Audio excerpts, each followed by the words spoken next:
This is the best. Do you hear me? Of the Paul Finebaum Show podcast.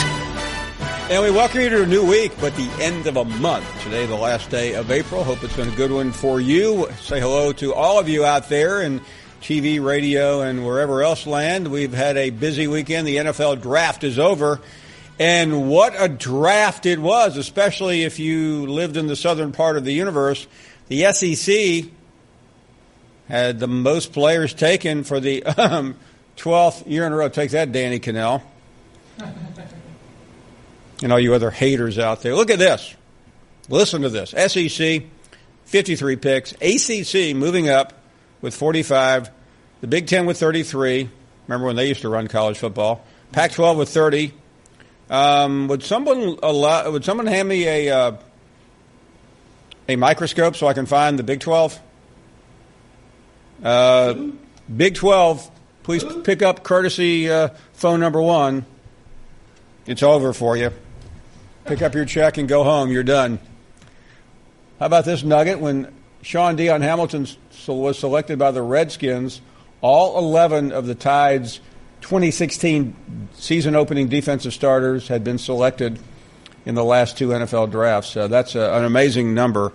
I saw something including free agent contracts. I think 17 players from the Tide were taken. Wow. Nick Saban, things are really slipping in Tuscaloosa. Anyway, that's certainly the big story over the weekend. A lot of incredible stories out of Dallas, and we'll cover some of them for you. And on the program, you know who Wells Padgett is? Well, he's a happy man, and he's a toast of Lee County, Alabama. They rolled Toomer's quarter because of this man making a walk-off putt. And the Tigers are the SEC golf champions. Charles Davis from Fox, former Tennessee Volunteer. He'll join us with a recap of the draft. Connor O'Gara on why is beer green. Actually, that's not the purpose of his visit here, but we'll talk to him as well. Well, good to have all of you on board. It was a busy weekend. I'll tell you about my sojourn to the heart of the SEC, Birmingham. Interesting times there over the weekend. We'll talk about that. We'll get your phone calls at 855-24. What is the number here, Ryan? 855-242. Been out of town for 2 days. I forgot the number. 855-242-7285. I need to just write that on my hand. How about, could I get it tattooed on my hand? Sure. Why not? Bring her in. Let's get to the calls at 855-242-7285 and begin by talking to Brandon. Brandon, you are first up. Really glad to hear from you. Thank you so much, Paul. Glad for you to have me on. I was going to kind of briefly touch on that meeting they had. I guess it was the induction ceremony into the Hall of Fame over the weekend. A lot of numbers have been coming out, like he said, the starting 11 all being inducted into the NFL draft since 2016.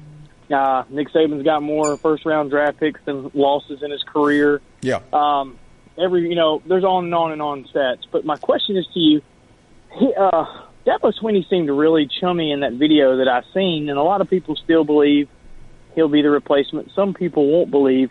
I want to ask you from professional experience, first off, if you're an AD, are you going after Dabo? Is that still your number one? Yeah, let me give some context here, Brandon, because I was the MC of that event that you're referring to, and I was with Dabo that morning, and we sat literally next to each other on that dais. So I had a pretty good observation of what he said. Dabo had his entire AD, his coaches, Board of Trustee members came up. I joked to the crowd that the Board of Trustees. I think I'm the reason for all these rumors. I joked that the Board of Trustees came up with Dabo because they were afraid to leave him alone with Greg Byrne in the audience and all the other Alabama fans and boosters. Everyone has pretty much agreed that Dabo would never take that job. Although I will offer this: being with him, talking to his family, understanding the importance of Saturday night to him, and maybe I got caught up in his emotion being in his hometown. But I would not say, or I wouldn't say never, because I think Alabama, if Saban leaves in 2 years or 3 years or 5 years, will come after him hard. Right. And I think there is a temptation And this is just me watching him. We didn't talk about Alabama other than when he played there and his coach was there, Gene Stallings. But I just watched him in that room Saturday night, Brandon, and that is unbelievably special to him. So is Clemson. That's his home. That's where he lives. And, one person made the argument to me earlier, well, why would he leave Clemson, where he's the best coach in Clemson history, to go to Alabama, where if he won 4 national championships, he'd still probably be the 3rd best coach in Alabama history. But, I don't think that matters to him because he played there. That's his school. That's his wife's school.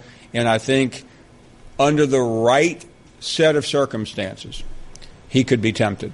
I'm not saying he's going. I'm just saying he could be tempted. I kind of agree with you, too. I just think that there's something there for him to look at. And then my last point on that is if you're in Dabo's shoes and you're looking, and I'm not downgrading Clemson because gosh knows they are a great football team, is the next 20 years, if you're Dabo and you're put in that spot, on a measure of success, is it Alabama or is it Clemson? And I hope you have a good day Monday. Thank you very much. And I want to say one more because I think this. I made some comments this morning on WJOX about this, and predictably, a lot of people have reacted.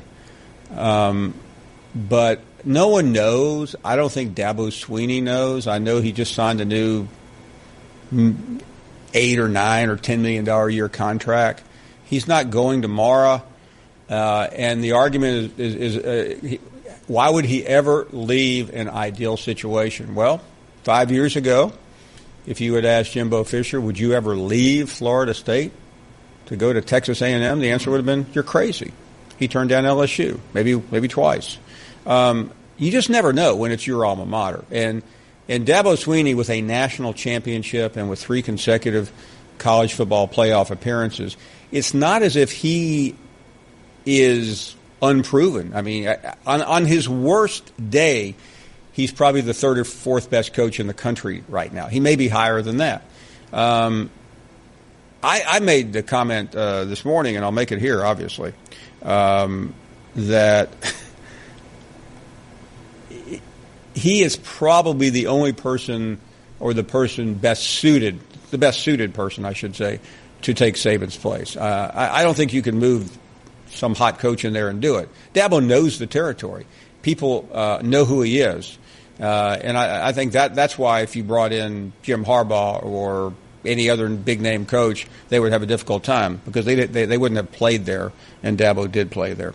We are taking phone calls here, and Terry is in Virginia. You're on the air. Go right ahead, Terry. Paul, how you doing? We are doing great. Thank you. Sounds like you had an epic weekend. I really did. It was every time I go to Birmingham, it just kind of overwhelms me. My hometown. Love it. Hey, I wanted to tell you about the weekend that I had, the honor I had. I played golf in the Kerry Good golf outing with Rich and Larry from Shelby and Darriel from Augusta. I've seen the pictures. Oh, you have? Okay. Yeah, Rich sent me some pictures. I don't know if I still know where. Tell us all about it, Terry. I can't wait to hear. Well, Paul, let me tell you. All right. Rich had asked me a while back, and so I said, oh, man, I'd love to. So I went down, and so we got there, and Rich's friend, Sam Bryant, he's a friend of Kerry's from college and all that, and he was the one that organized it. And what a class guy. He was great. And he said, thanks for, Rich had gotten the word out on your show, and thank you for all that. And so while we're signing in, he introduced us to Kerry, and what an honor that was. And he's a class guy, and that was great. And so then we started playing, and then when it was over, they had a silent auction, and that's what they said. We were in there.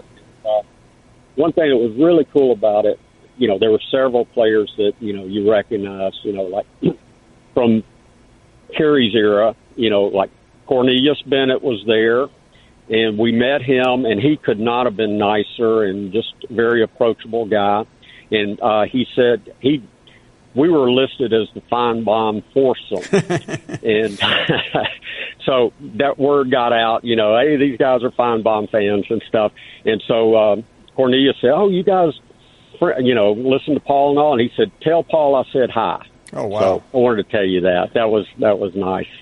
And but anyway, there were some other guys, and then we met Kerry's brothers. You remember Pierre Good? Oh, sure. And Chris Good, and man, they were class guys. Super nice, So they were guys from later in I guess maybe late Perkins era, and then Curry, and then their cousin Antonio Langham was there, and man, how great was that to meet him? And very approachable guy. We hit balls on the driving range with him, and talk football, and they got to take all those pictures and stuff. So it was great. They had great support from these ladies that were there supporting the whole thing, for ALS, and they couldn't have been nicer. We met a couple of gentlemen that are going through the same thing Terry's going through, and they were great guys too. So it was just an epic weekend, and it was great. Thank you very much, Terry. I really appreciate the report. I'm going to see if I can dig those pictures up and we can share them with the audience. We have a lot to do today. We'll get to all of the guests, including your phone calls at 855-242-7285. We're coming right back. You're listening to the Paul Finebaum Show podcast. Welcome back. We were talking during the break about Dabo Swinney's accomplishments as he was being honored Saturday night with a number of other people at the Alabama Sports Hall of Fame banquet in Birmingham. Darriel, I think, is going to be honored next year at the Georgia Sports Hall of Fame banquet as the best caller in Georgia history. Darriel, go right ahead. Well, the first be Larry Munson. But you know what? There's no way I see Dabo Swinney ever leaving Clemson to go somewhere else. And this is why. He's had an established program. Okay, they've won a national championship. You know what it's like to fall behind the footsteps of a legend. No matter, it will be a no-win situation for him. By the way, you are correct. And go anywhere else. But Darriel, you never know when someone is ready to go back to a place that they have previously lived and feel comfortable in. Maybe so, but not to follow Nick Saban. Maybe to follow the coach after Nick Saban. Maybe you're right.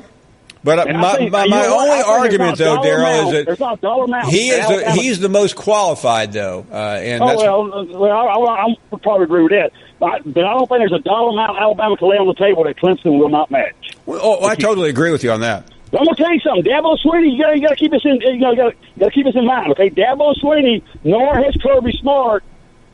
They had not had to overcome what I think really defines how good of a football coach is, and that's the loss of big time assistant coaches. We're just starting to see Alabama now have to experience that. Saban's always been able to fill the hole with another big time defensive coordinator, another big time offensive coordinator. No, you're right. That ain't the case this year.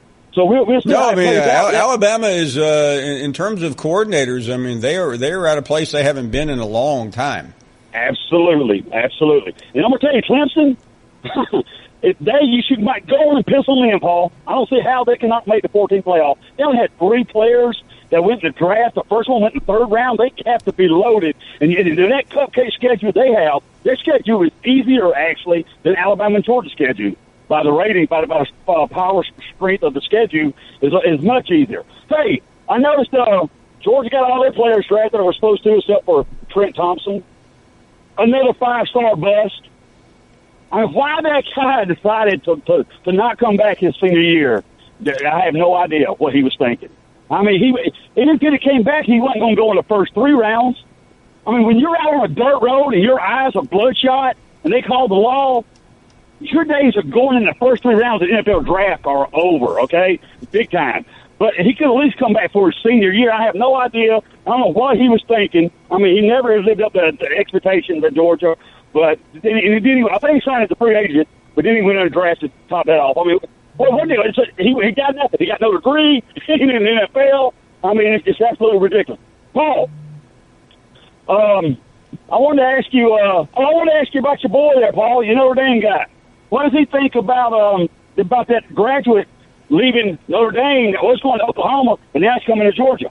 How about that? No, well, he's not here today. I mean, it's a Monday, so Kubiak. Oh, okay. He don't work on Mondays. He's busy today. Will he be back tomorrow? No, travel day. Travel Wednesday, day work, 20 miles. Day. They get travel days. What day is Kubiak back, Randy? I believe he comes back Thursday. He'll be back Thursday. Yeah, he needs a couple of days to recuperate. Did he make it to work this morning? Yeah, he had to go on a trip. So when Mark goes on a trip, he needs a day to travel and a day to recover. Trip to where? He's actually in Athens today. He's in Athens. Oh, okay. Yeah, I was going to ask him how did that float his boat? Because I want, you know what, I was thinking about this over the weekend. I want John and Kubiak and all them to understand one thing, okay? They didn't build this ship. This ship was built long before they boarded it, okay? All they got to do is float the ship. Darryl, I have to ask you this because every time you say that, and I want to bring Randy and John back in. Randy has been out doing other things. He's played a big role on our show lately, but John's been here since day one. I mean, why are you such a hater? I'm not a hater. Why are you such a hater on John Hayes? Hey, this is ESPN, okay? What do we got from ESPN taking the show to North Carolina, okay? First, you got to know, don't tell you have to go first stay in. But here's the deal, okay? So you got a wider perspective now. You can reach out to more people. I can understand that, okay? As far as connection-wise, but how's the show changed me for the good? I ain't saying it's bad, but how did? Hey, John, would you answer this guy here who he's part of the Vickers crowd? I honestly don't even know what to say, Darryl. I mean, you're still watching the show after 5 years at ESPN, so you must like something about it. So the show wasn't on TV before, and now it is to millions of fans out there. Yeah. So why is that bad? It's a broader audience. So is a bigger audience better? Just learn how to do a top 10 poll. You know what I'm saying? That's all I'm asking. There the trick comes out. Here we go, ladies and gentlemen. You should be able to do a top 10 poll player. I know find a local drone. Hey, Darryl, do me this favor before you go. What was better about the show then than now? What was better about the show then than now? Well, Darryl got more airtime. I can easily answer that. Jim from Crestwood would be one answer. Yeah, Darryl, you answer the same way. Forget one caller is not enough to make a show different. But I understand that. But something should be better, right? I should be able to think of something better right now than what it used to be. And I can't.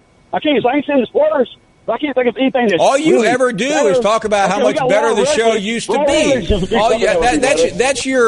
That's your same take every day. Show was better. Show was better. I'm just asking you as a interested party, what was better? We want to learn, Darryl. Paul, let's think about some of the people that's contributed to the show. I'll tell you what's better. This is much better right here. The lines, when the phone call's not dropping, and crap like that's much better. We haven't experienced any of that crap from Cumulus or Clueless or whoever they were used for. But you know what? That's infrastructure right there. It should be like that. It's ESPN. But the bottom line is you can be one of two things, John. You can be a producer or you can be a producer. See what I'm saying? See you, Paul. One thing you have to admire about Darryl, if you missed his take 5 years ago, 10 years ago, 15 years ago, he'll still give you the same take today.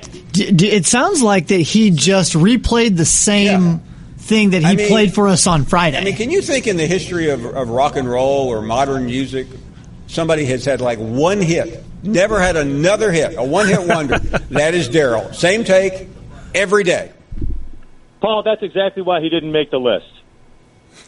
Oh, my goodness. Oh, my goodness. Mark Kubiak joins us. Mark Kubiak, who's supposed to be in Georgia today. I'm in Georgia. I'm standing around all these Georgia people. We're listening to the show. I had to step out because I had to apologize to all these fans for Darryl.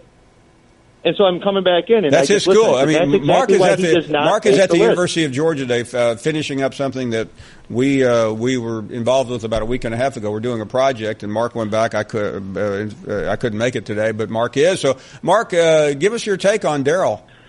It's the same thing, you know. And everybody's sitting here, Paul. The show's on. Everybody in the athletic facilities watching it, and they're saying, "Let's hear what they have to say." I'm like, "Oh, you got a dog call on here. Let's hear what he has to say."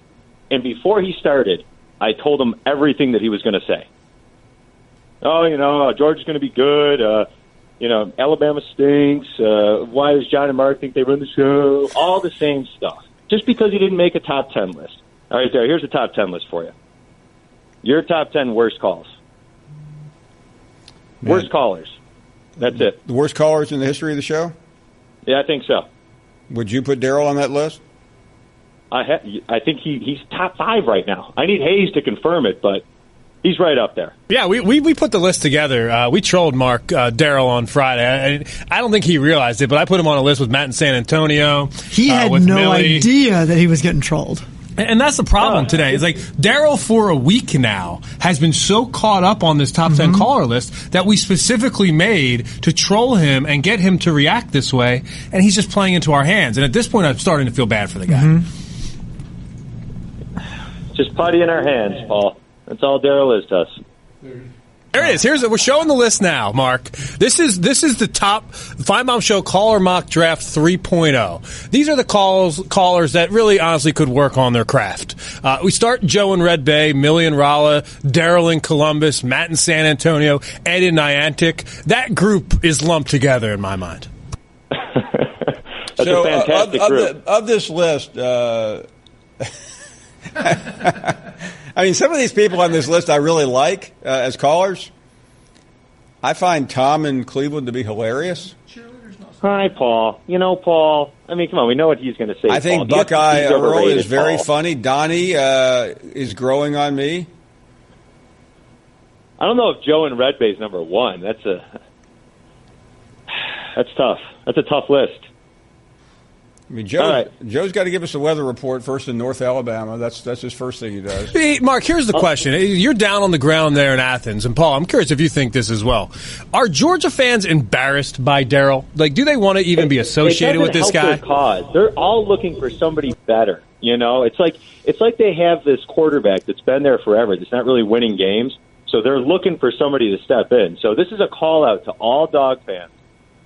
We're looking for a new starter. And by the way, for those who are listening on radio, Mark Kubiak is right now at the University of Georgia football complex. So he is speaking from the inner sanctum there.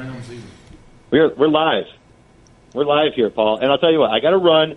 I'll do a little snooping around to see if I can find somebody. And maybe by 5 or 6, I can have somebody call back with a better take. Okay, good deal, Mark. All right. Mark Kubiak, obviously watching the show at the University of Georgia. Feet on the street. I think he mainly wanted to let us know that he wasn't out playing golf today. We're taking a break. Your phone calls continue. We do have a couple of pretty major guests coming up here shortly. Phone lines are available at 855-242-7285. You're listening to the Paul Finebaum Show podcast. You're not worth a flip. Next, you're holding up the line, ma'am. What did you say? You're next in line for the water slide, ma'am. Feet forward and enjoy the ride. Okay, dearie, this does look fun. Whee-oh, you melted me. I've melted. The Wicked Witch of the West on a water slide? Surprising. What's not surprising? How much you could save by switching to Geico. See what you've done. Oh! Geico. 15 minutes could save you 15% or more. Welcome back to the program. We had Darriel on, and I think Kubiak was at the University of Georgia, and telling us that the mood there was pretty grim, that Darriel was the signature caller. Let's try one more, because I know folks are watching. There's a big event tonight at UGA, and I know that Kirby and the whole gang is there, and I just don't want to let us get a bad rap at the University of Georgia. They're too important. So let's try one more caller here. A little calmer, a little more serene. What's up, Paul? A little better educated. Matt from Gainesville, Georgia. Hey, I got a question for you, Paul. If I lived in a trailer park, dated my sister, and was an Alabama fan, would I be in the top 5 callers on the Finebaum Show? Just wondering. Yeah, right now I think Matt, you are one of the top 5 fans. Because I think Darriel's got a point here. I think you are one of the top 5 callers right now. I think Darriel's got. And I'll say this right now: Darriel lives in Columbus. Columbus is a lot closer to Alabama. Columbus is pretty much in Alabama. Yeah, that's why he's so nutty. He doesn't represent UGA. He's 4 hours away. If you're in Columbus, Georgia, and I've been there, you're actually watching. Be an Auburn fan. You're watching television from Alabama. You're not watching Georgia. I think Columbus has some stations, but you're getting the Alabama TV you're part of the not directly, but you're pretty close. Yeah, no, I think it's an Auburn town, don't you? I'm sorry, I'm not. What's the important event at UGA tonight? They're dedicating. They're naming. Actually, they're dedicating the name of the UGA indoor practice facility to Billy Payne and his father. Very important guy. Mm-hmm. So, is that why you went down last week? Yeah. I mean, there's no secret. We spent the day 2 weeks ago with Billy Payne in Athens. I got a question too. SEC storage. You know, they've done Dooley. Why hadn't they ever done the Bear? I mean, they should. I mean, Matt, I have no earthly idea how SEC storage works. I got you. No, I just watch them all, and like I would think, I mean, just it's true. No hard feelings. I'd like to see one on the Bear. I've seen one the Bear has been. Almost every ESPN did a documentary on the Bear. CBS did a documentary. I mean, he's been done. Yeah, the Junction Boys. I mean, that was great. Yeah. The Junction Boys was great, but that was Texas A&M. It's good. It'd be good to see it in the Alabama years more so than the before. That's just what the world needs more. Some more shows about Bear Bryant. Yeah. I mean, by the way, other than this show, I was watching the replay this morning while I was running about Dominique and how you had your little 30-second segment, how you were covering high school recruiting and how cheating was bad back then. So. Well, hey, by the way, I'm surprised you're not going to be there tonight, being a major mogul at UGA with one of your. I'm just a nobody, Paul. Remember? Okay. I mean, I don't. You remember? Everybody thinks I'm just a nobody. I'm not a Darriel. I'm not the signature caller.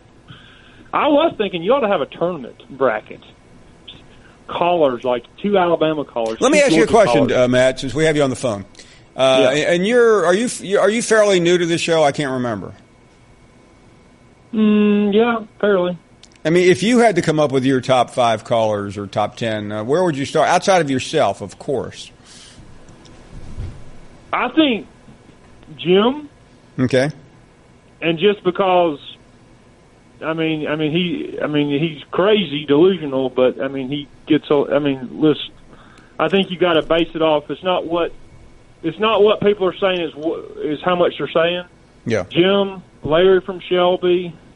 I think Updike's got to be on there because that call was basically a part of a documentary.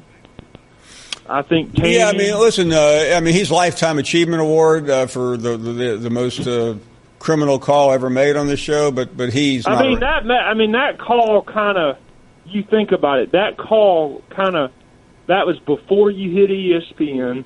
That call was part of Roll. Well, Matt, I would argue it's the most famous call in sports talk history. No, I think it is. I think it is, and I remember exactly what you're saying. You didn't realize what he had said until he had said it. When the day I leave here or die or whichever comes first, and debatable which one it is. That will be that will be what they say. The guy who took the call from Harvey up. I hate to run, Matt. We're up against the break. We have an Auburn golfer on who made the critical putt yesterday to lead the Tigers to an SEC golf championship. There he is. I think he's the toast of Auburn right now. Something tells me he is. We'll talk to that young man right after this. You're listening to the Paul Finebaum Show podcast. We'll talk to Wells Padgett. We welcome in the talk of the town. We just got through playing, for those of you on radio, his winning putt. Wells, first of all, congratulations. This has to be an amazing moment for a freshman. Yeah, thank you. Thanks for having me. It was. Well, let's start with the round. This is as good as it gets. You're playing on television. You're playing your rival. You're playing for the SEC championship. What was the mindset of the team, first of all, going into Sunday morning? Well, we just knew we had a big task at hand. Alabama's a great team. They've always been a great program, with their history. And, we just know that we're playing great players and make more putts than them. And thankfully we did. Yeah, so this is I was about to say this is something you dream about, but you haven't had that long to dream. You're only a freshman. But You mentioned in the interview with Peter Burns being confident, and that seems to be your MO. But help me understand this. I'm guessing, I don't play golf very well, but confidence is pretty important in golf, isn't it? Oh yeah, it's very important. Like you can miss a couple putts out there, and you can get down on yourself, and it's a doubting game. But you just got to stay strong, stay confident, and you play your best golf when you're very confident. And I feel like you just got to have some cockiness to yourself, and thankfully I do, and that helped me prevail this week. So I've always wondered about this in talking to a number of PGA players. They always say it's probably tougher to win in a Ryder Cup, President's Cup than maybe in an individual tournament because everyone is pulling for you. You're carrying the team. So this was on the 16th, is that right? Or what hole was it that you made this putt? It was on 18. 18, I'm sorry. Well, I apologize. We just got through watching you make a putt on the 16th. So it comes down to the final hole. This is going to win it for your team. First of all, you got to get 20 feet away, right? 15 to 20 feet. 15. Yeah, there's some debate. Which one was it? Let's just split. Let's go about 17. Okay. By the way, you should be a diplomat. You just went ahead and split the difference. It looked like 17 feet 4 inches to me. So you're a fast player. Take us through. You lined the putt up. You didn't waste a lot of time. You knew which way it was going to break. Obviously, was it a big break? Yeah, it was about a foot and a half break. Especially with the speed I had to play with it. It was straight downhill, and he had about an 8 to 10 footer left. So I didn't want to leave myself anything left. So it was just a dying speed, and I wanted to make sure when it went in the cup that it was just dying into the hole. And doing that, I had to play a little extra break. Now, if you don't play golf, you don't understand what you were doing. But, I mean, you knew pretty quickly that putt was going in, didn't you? Yeah, you can kind of tell when you play a lot of golf, especially with greens like that. They're rolling very pure. And I just kind of knew 3-4 feet out it was on my line, and you can just see the ball kind of curling, and I knew it wasn't going to go low side or stay high side. And, I started kind of using some body English there, just walking it in a little bit. I mean, you did the classic walk-off. Yeah, I did. And, that's just probably from watching Tiger all these years, looking up to him and, just trying to be like him, Well, by the way, Tiger could have used some of those putting skills a few weeks ago at Augusta. I want to ask you about that because I've read that Tiger, I mean, you can't help but grow up in your era and not be enamored by Tiger Woods. When did you start playing golf? What age? I started playing about when I was 2 years old. And, my dad he'd take me out on the golf course when I was about 5, and we'd go look for golf balls, try to find golf balls that people lost. And, it was just late after he got home from work, we'd just go play golf, and that's how I got started. Yeah, this was before the era of Topgolf. So was Tiger the guy? I mean, he was winning everything, I guess, when you were a little kid, wasn't he? Yeah, I actually didn't get to experience him, in his early 2000s, but kind of towards, his mid-2000s where he was making, that 15-footer at Torrey Pines for the U.S. Open to get into the playoff. I remember watching that vividly, and the chip on 16 at Augusta when he chipped that in, and it was dramatic. And that's the Tiger I was used to watching. Well, speaking of legendary golfers, you've been around one as an alum. Jason Duffner, who won the PGA 5 years ago, sent out a tweet congratulating the Auburn golf team, and that had to be pretty special to all of you. Talk about how often I think Jason lives down there. How often do you guys see Jason? We see him a little bit. It depends on his schedule, but past couple weeks we see him a lot because he's had some downtime. But the really cool thing was that he tweeted that, and he had to play a final round Sunday at the tournament, so he was keeping it updated on his phone and watching it before he played, and that's just really cool that he cares that much about our program and just that much about us, and he's just a great guy to have around. Yeah, no, he's and I know how involved he is down there. So if you win any championship at Auburn, everyone knows you got to get back to Auburn. You're not that far away.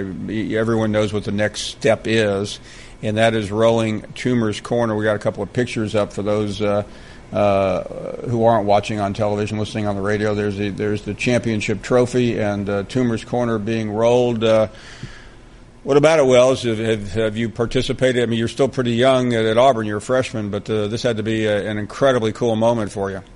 is very cool. You know, we've rolled tumors for football games and basketball games, but you know, being able to roll it for the golf team is very special. We had a lot of people out there and a lot of fans, and just, you know, having that support back home is huge, especially the guys on our team that weren't there, that were supporting us back here. You know, that tournament's for them too, and you know, they contributed a lot back home, and you know, they helped push us, and it's just great having a team like that at Auburn. And you know, just honestly, people say Auburn's a school for the best athletes and best student athletes, and that truly is what it is. And it's just great that I have the privilege to be able to do that here. And you know, they gave me the opportunity here to make that putt and play that match and win that tournament. So it's just been a special time. What has it been like today? I mean, I'm sure it's hard to get your bearings. Right? The season's not over. You got a lot of golf left with the NCAA, but take us through your day, assuming you made it to class today. Well, actually, we don't have class right now. We're preparing for finals. I actually woke up at like 5:30 this morning because I've been so used to waking up that early for the tournament this whole week. And woke up at 5:30, typed my 3-page paper that was due, and did that, went back to sleep, and then got back up. I actually caught the replay from yesterday, and me and my roommate, we watched the replay of it, and it's crazy. Me and him were more nervous watching that today than we actually were playing it yesterday. Did you have any bad dreams as you're watching your putt again, and maybe this time it doesn't go in? No, I just just watching that coverage, you know, it's just weird how we were so nervous. We're like, are we sure we're actually going to win this? Because you see all the momentum change, and it was just really cool to watch us come out on top and just see the coverage. It was just really cool to see us on TV and watch that celebration again. So are you in the middle of finals, or just about to get to the finals? We're starting finals. We have some guys that have taken them today and tomorrow, and thankfully mine are in a couple of days, so I'll have some time to study for those. You'll have no trouble. You're the biggest name on campus right now, so enjoy it. Listen, I know the NCAA tournament is yet to come. Hopefully, we're talking to you guys in a couple of weeks, bringing home a trophy there. Thank you. Yeah, it's just important for us. You know, we're celebrating right now, but we know we still have business to take care of, and we're getting ready for regionals, and we need to take care of business there. Well, congratulations again. Fantastic. Thank you. Appreciate it. Padgett made the winning 15-footer. Some think it was a little bit longer. We've decided 17 feet 4 inches. Regardless, he made it. A walk-off putt to win the SEC Men's Golf Championship. A quick break. More phone calls to come at 855-242-7285. You're listening to the Paul Finebaum Show podcast. Put a little cherry on the top. This is the best Do you hear me? of the Paul Finebaum Show podcast. Welcome back. Second hour is live, and the first one was really good. A lot of conversation about callers during the first hour. I think the majority of it on Darriel, who had pretty much a train wreck of a phone call. John Hayes and Randy, and especially Mark Kubiak, called us from Athens, excoriated Darriel. Darriel apparently is back and would like to respond. Okay, first of all, that was the Auburn guy that made the putt, right, on Sunday to win the thing. That was him. That was a nice putt. There wasn't much break to it. Let me ask you this real quick. You remember when well, I was just thinking about putts. Remember when John Daly ended up winning the British Open in sudden death? But that guy had to make it like a 200-foot putt. Constantine Roca, yeah. Absolutely. Okay, I want to make sure I understand this, okay? I was well known up and down the West Coast for years on Jim Rome's show, okay? There was a bar in Southern California from L.A. to San Diego that I can go into. Drinks were on the house every freaking time, okay? So then I come to Paul Finebaum later on and find out who he is. Start calling him. So my resume looks pretty good, I would say. Okay, but all of a sudden now I'm a bad caller. So I got a question for John. Is John there? Fire away, Darriel. I'm not going anywhere. Okay, not until 7 anyway. But since I'm such a bad caller, I want you to give me an example of what a good caller is. I'm Paul Finebaum, okay? John, you're next. Let me hear. Darriel, I didn't sign up to do an exercise here on a Monday afternoon. When you go criticize, you just say, I mean, come on. You got to be able to give me some example of what a good call sounds. Hey, Darriel, for your edification, John. I don't talk about Penn State enough, right? Darriel, would you slow down for a second? Sure. John hosted his own radio show in a major market this fall. Okay. I think John Hayes is very capable of being on the radio. Okay, here's one thing, Paul. Are you capable? The problem is, though, when you think about it, Penn State, a degree in journalism, I've been with ESPN for 6 years, hosted my own show in a top market. But that resume does not compare to being a Jim Rome and Finebaum show caller. That is one thing that I know for sure. That's what made this show different than all the rest of them. You already heard everything up to now and all the other sports radio shows. That's what I think you're not getting here. I think you're missing that. There's a reason this show. Hey, Darriel, since very few people alive even know who Jim Rome is, I do. Why don't you tell the young people in the audience what you once did on the Jim Rome radio show? What I once did on the Jim Rome radio show. You're trying to convince us that's part of your repertoire, that you used to be a top caller to Jim Rome. Oh, I did. I went right to the front of the line every time. And even on this Talk 2 show on ESPN too, when it first come out. Right to the line. I was part of a 30-30 Jim Rome did. Okay, Darriel. Hey, Darriel. By the way, Darriel. Gave him what he deserved. Darriel, if we were sitting in a bar and you told me that, I would say something obscene like, "Who gives a?" Oh, that's because you don't like Jim Rome. That's a no-brainer. I'm with you on that. I don't like Jim Rome. I thought the best thing that ever happened to Jim Rome was when Jim Everett slammed him for calling him Chris. But Darriel, my point to you is not that Jim Rome is good or bad. At one time, I listened to his show. I thought he was hilarious. I haven't, one thing, the mistake Jim Rome made is that he's doing the same show now in his 50s that he did in his 20s, and you can't do that. You have to adapt. Exactly. You got to be able to adapt. And you know what? I'm sure if I talk more about Penn State and the Big Ten.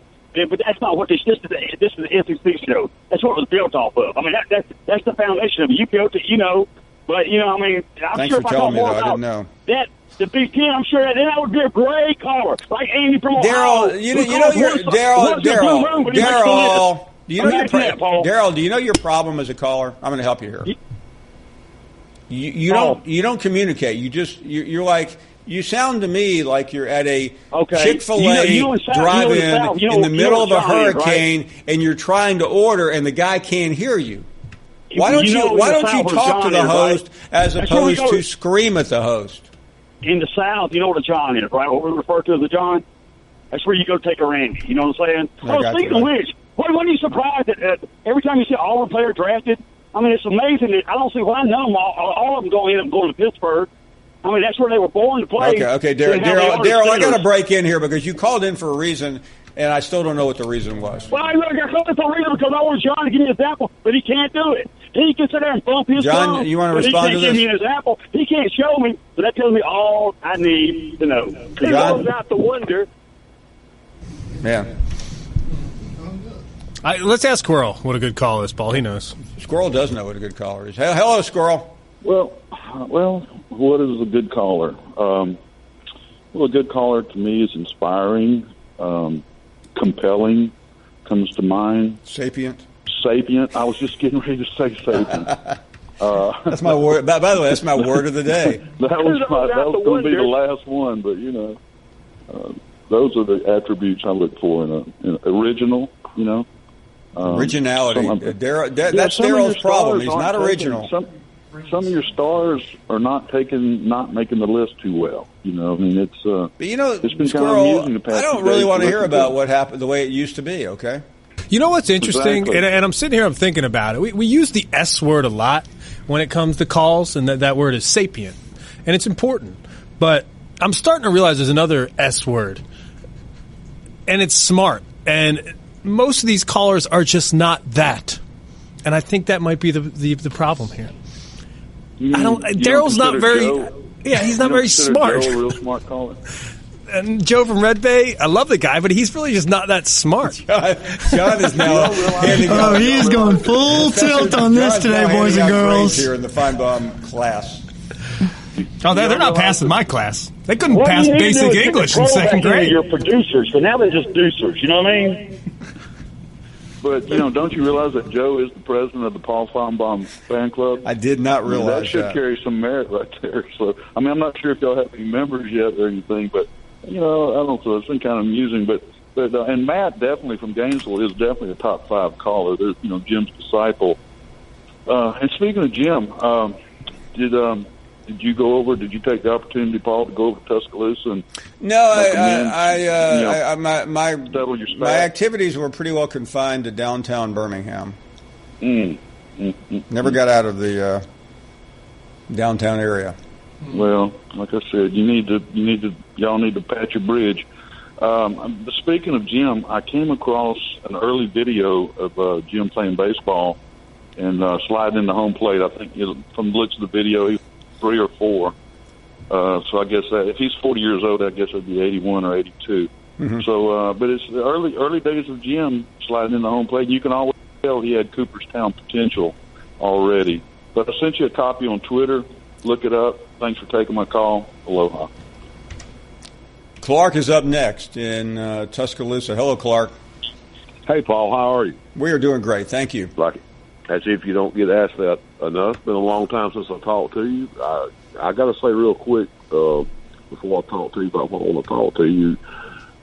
Speaking of callers, I think you got to go way back. Best callers of all time, and they're not even here now, but I think Shane and Mildred probably were the 2 best callers ever. Whatever happened to Mildred? By the way, Mildred is still alive. Mildred actually has a job these days and can no longer pretend to be a 94-year-old woman. Well, listen, when I call, I got a call day before yesterday from a great friend that's actually from upstate New York that calls Andalusia, Alabama home right now, but he's got an 8-year-old granddaughter that is in a critical care unit at Children's Hospital at Birmingham and has a cancerous tumor, and possibly plural, on her brain. They've already done 2 surgeries in the last week, and certain the diagnosis is just not well. The grandfather that called me was so emotional. I was on the phone with him probably for 3 hours. It was a really tough call, and he said the little 8-year-old girl, if there's a bigger Alabama fan that lives, he can't imagine who it would be, and he feels as a grandfather, I know you can relate to this, I have 3 10-year-old granddaughters myself. I can't imagine the helplessness he has to be feeling right now. So he asked the little girl, what is something you want that she calls him Poppy, that Poppy could do for you? And she said, Poppy, I would sure love to see an Alabama football player. So in his conversation to me, I don't think it necessarily has to be a current player or,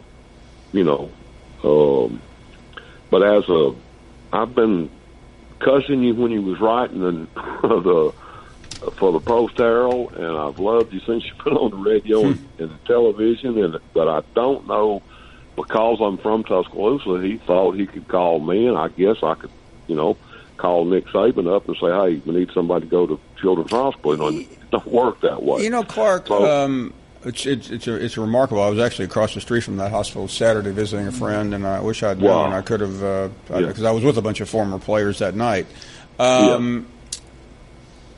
Before you, here's what I'm going to ask you to do. Give us your number.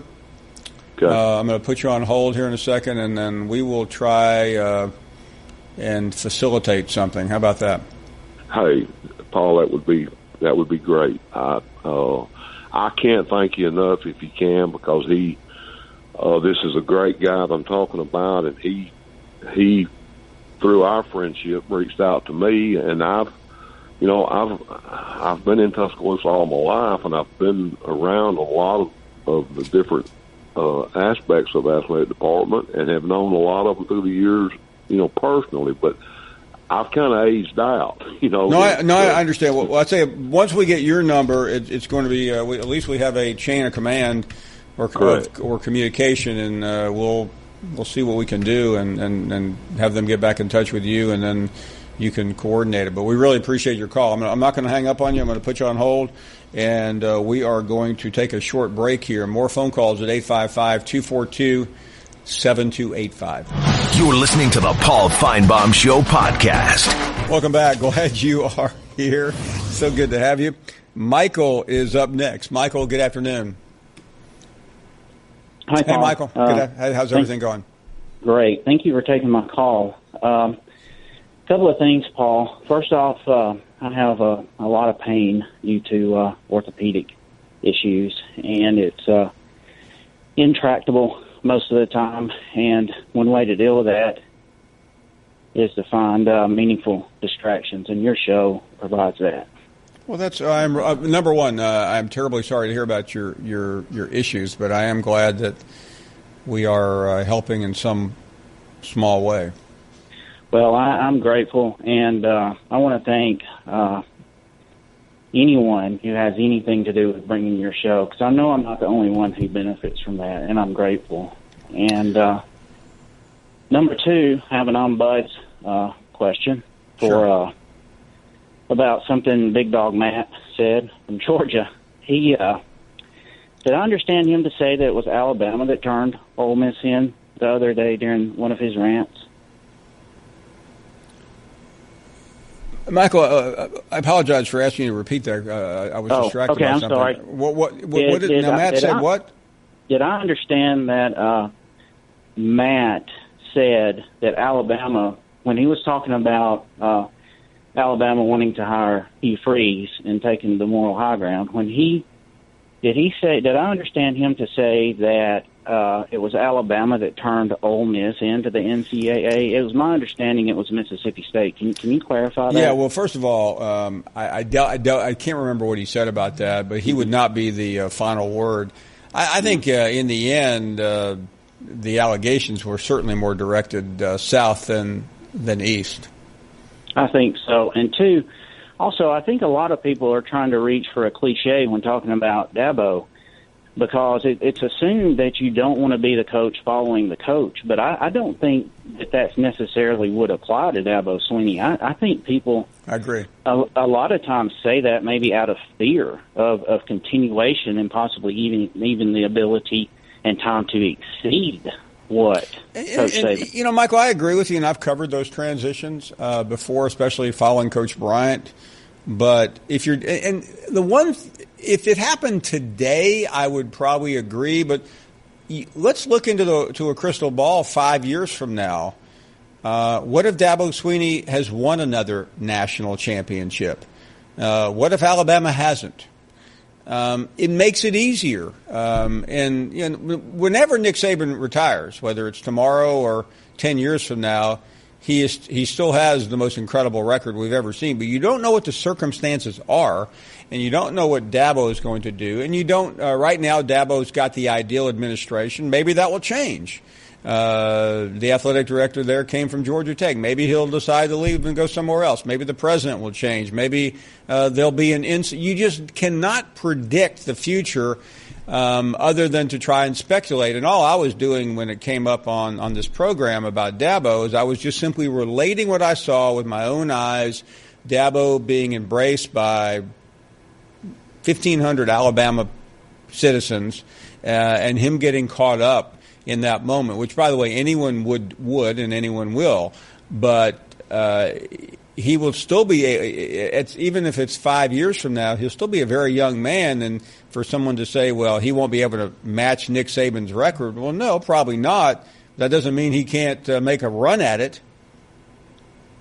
Yeah, that's correct. And I think until Mama calls, it's going to be hard to tell, but I do think one day that he's going to get that call. And well, I don't think there's any doubt within a reasonably short period of time he will get that call.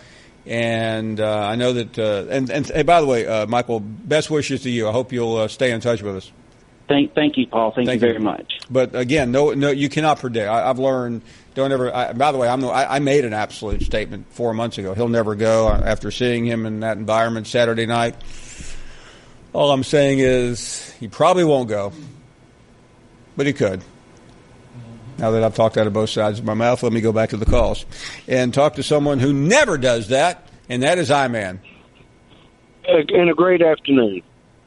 First off, I'd like to tip my hat to the last two callers, especially the one with his friend's granddaughter. Absolutely. The good thing about the SEC, and I'm sure this is where all across the country, there are no shortage of football players that wouldn't jump at the chance to do what he has.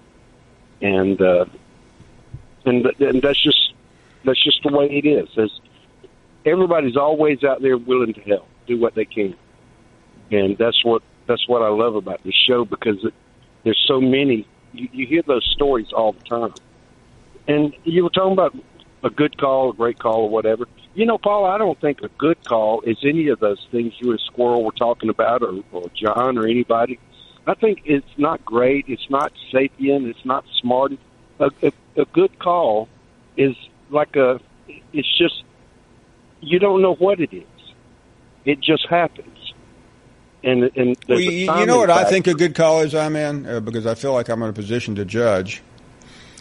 It's just someone that has a conversation, that doesn't read from a script, that doesn't talk over the host, that doesn't scream. I mean, but maybe they do scream, but that just has something to say.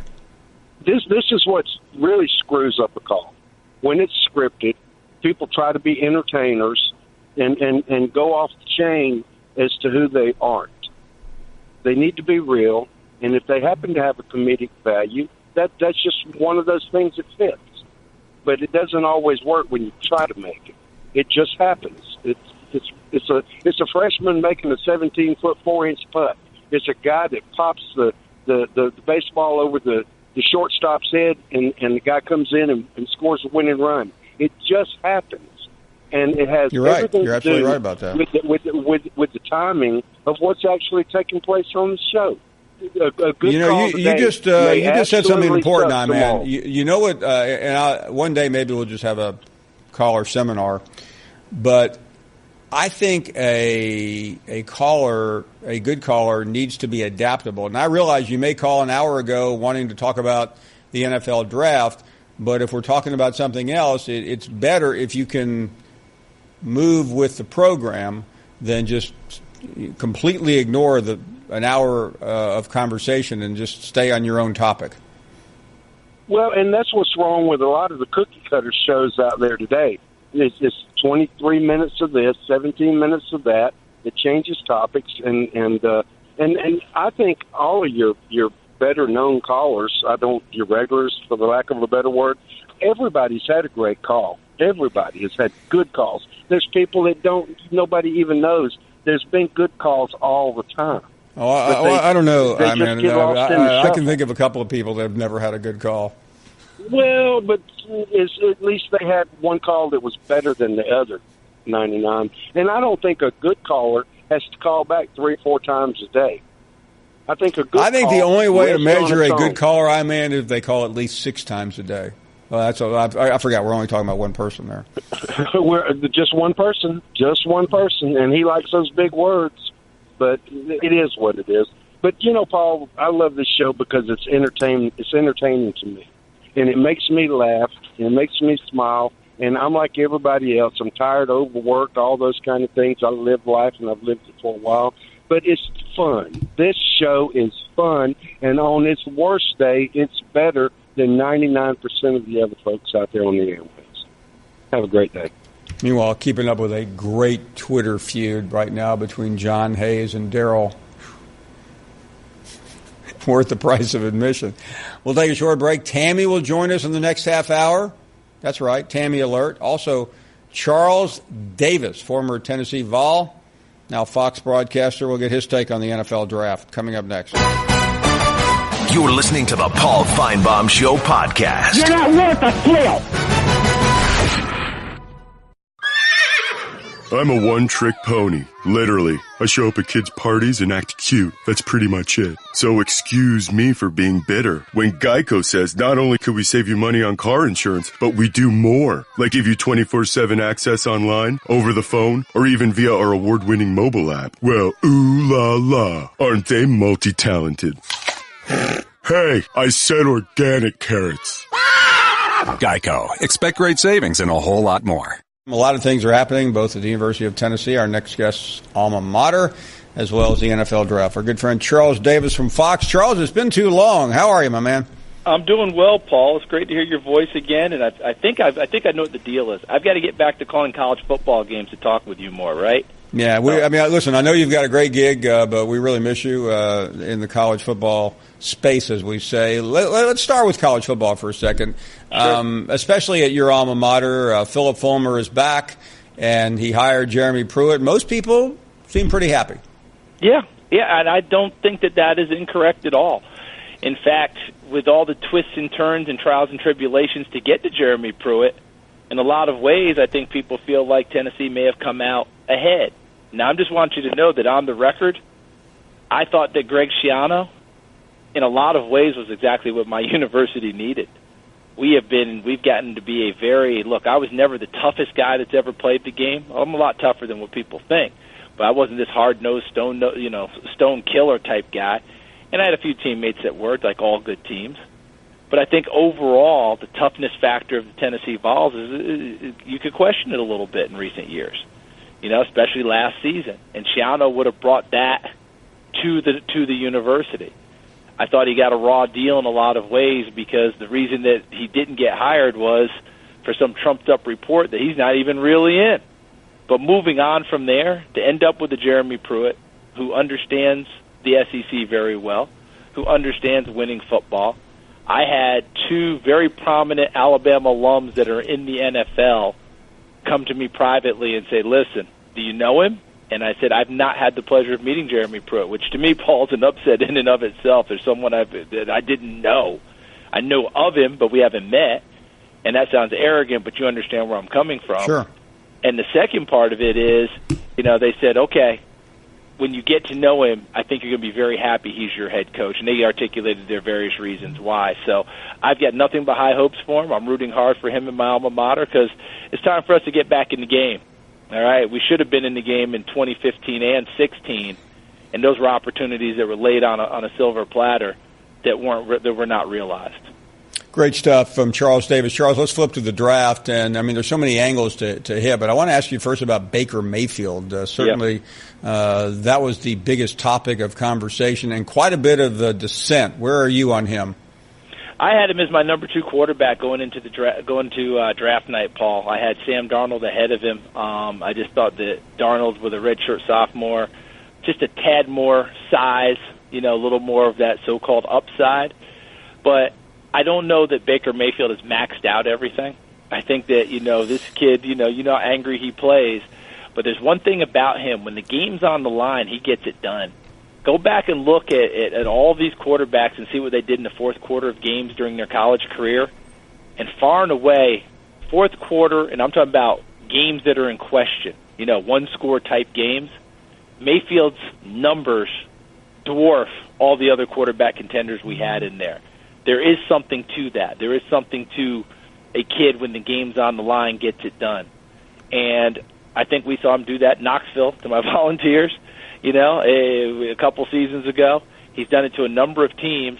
Yeah, he's a 2-time so-called walk-on, but don't let that fool you. And everybody's worried about the size. Well, Fran Tarkenton, Drew Brees, Michael Vick, he's got more size than them. Okay, so let's get over that part of it. Accurate, throwing the football, competitive to the nth degree, and the unfortunate side for him, Paul, and I'll conclude here, is that with Cleveland picking him, he's got to do it like Maverick in Top Gun. Remember they told Maverick? Oh, sure. You've got to do it cleaner and better than anyone else because your name's not the greatest in the Navy, son. And he's got to do that strictly because any bump he has, the first word he's going to hear is Manziel. And he's been trying to avoid that comparison for many reasons. But if that's what's going to happen, then in that case, then Cleveland loses. So he's got to just be Mr. Focused, stay out of trouble, no issues whatsoever, just play ball. But the first time he has a bump, you'll hear Manziel, Manziel, Manziel. And truthfully, it's not a good comparison to begin with. It's not accurate, but it's one he would have to live with. Changing gears, it could have been worse, but it's hard to imagine the fall that Darius Geis took from at one time being the best running back projected in the SEC, a Heisman candidate. What is your sense on having seen him play at LSU and how he ended up going down to the 59th player? Yeah, I liked him. I think everyone liked him better 2 years ago when he actually stood in for Leonard Fournette.